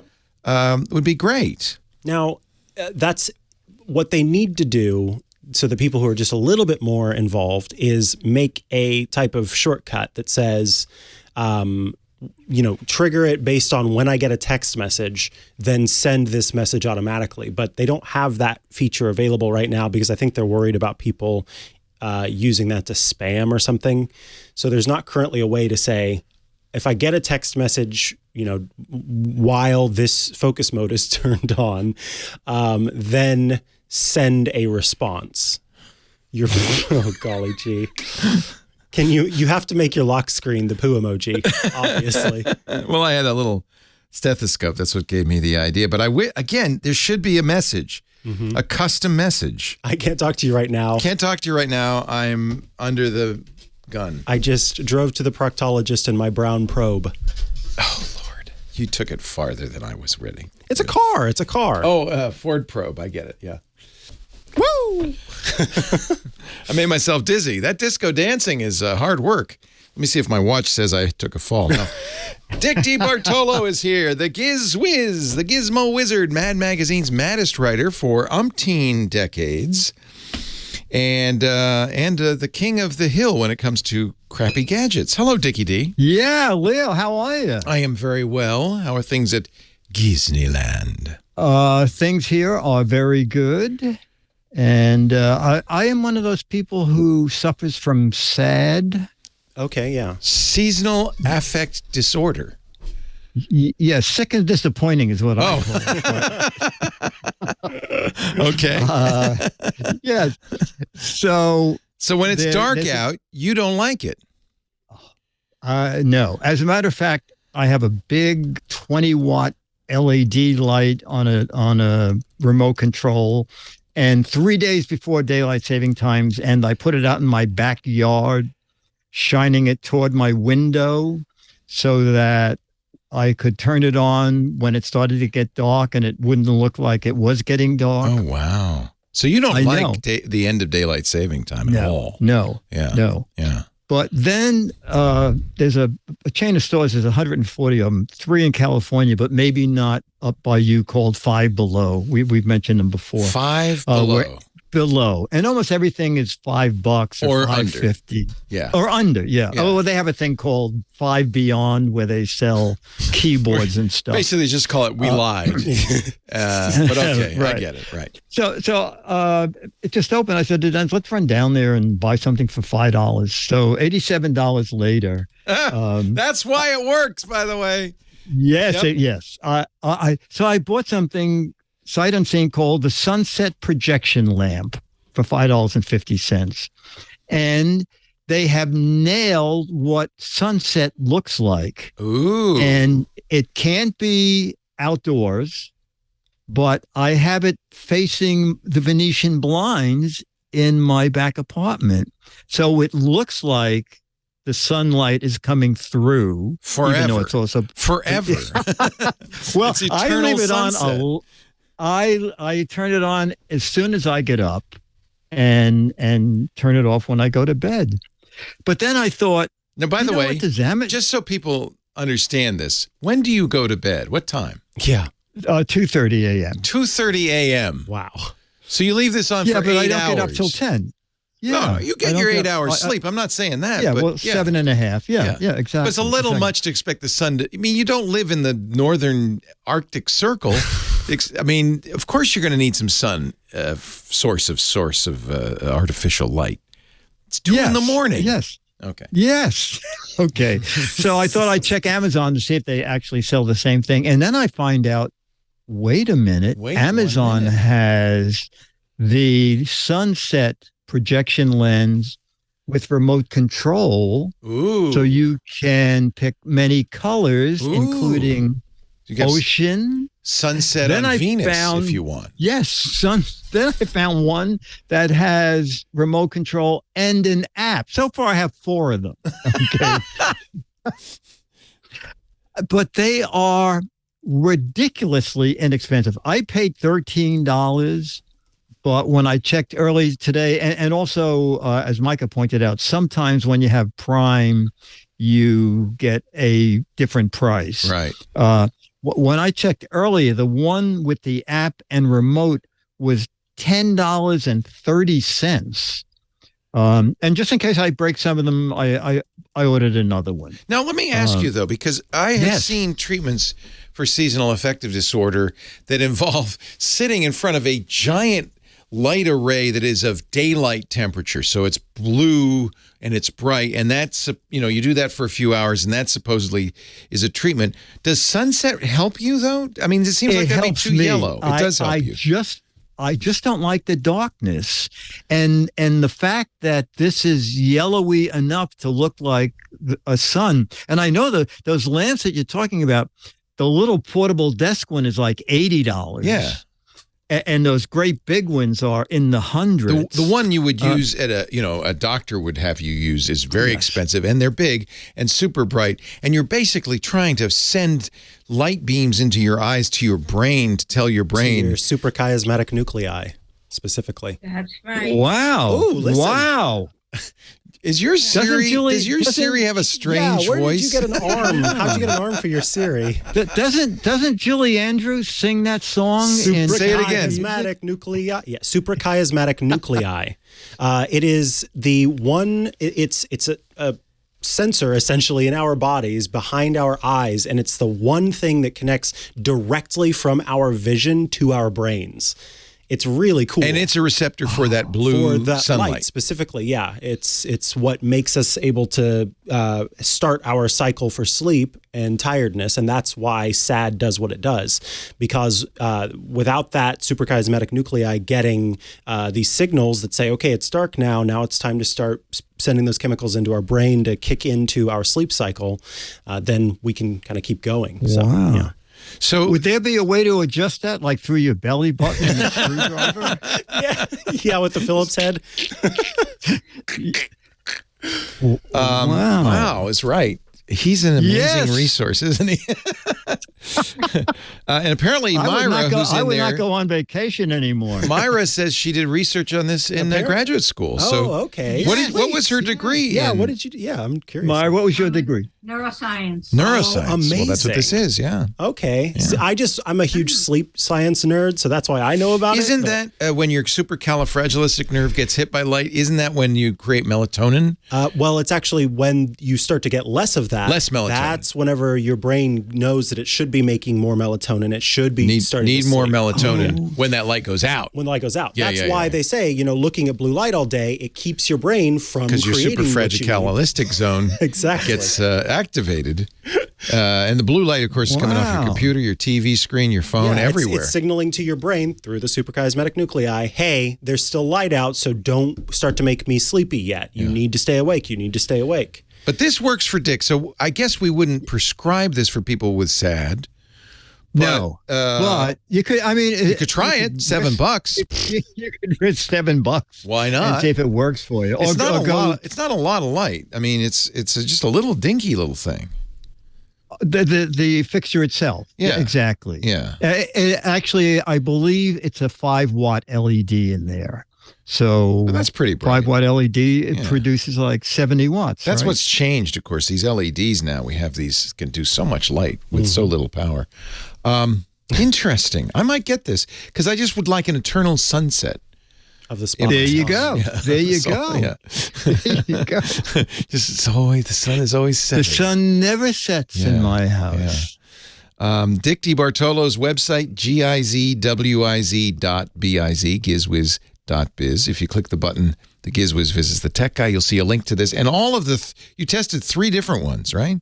3 different versions. And links to the 3 different, as low as $7, which is, for that, it's worth a try.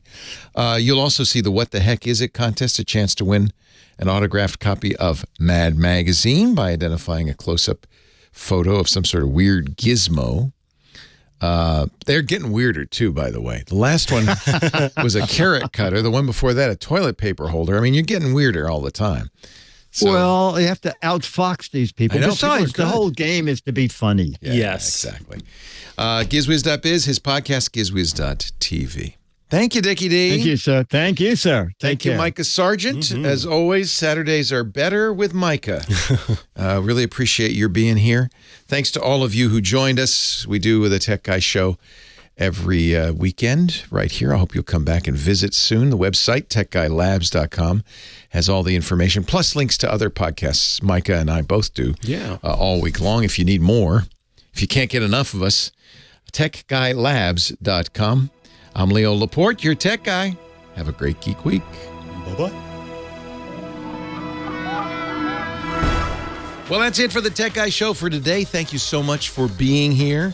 And don't forget, TWIT, T-W-I-T. It stands for This Week in Tech, and you'll find it at twit.tv, including the podcasts for this show. We talk about Windows on Windows Weekly, Macintosh on Mac Break Weekly, iPads, iPhones, Apple Watches on iOS Today, security on Security Now. I mean, I can go on and on. And, of course, the big show every Sunday afternoon, This Week in Tech. You'll find it all at twit.tv. And I'll be back next week with another great Tech Guys show. Thanks for joining me. We'll see you next time.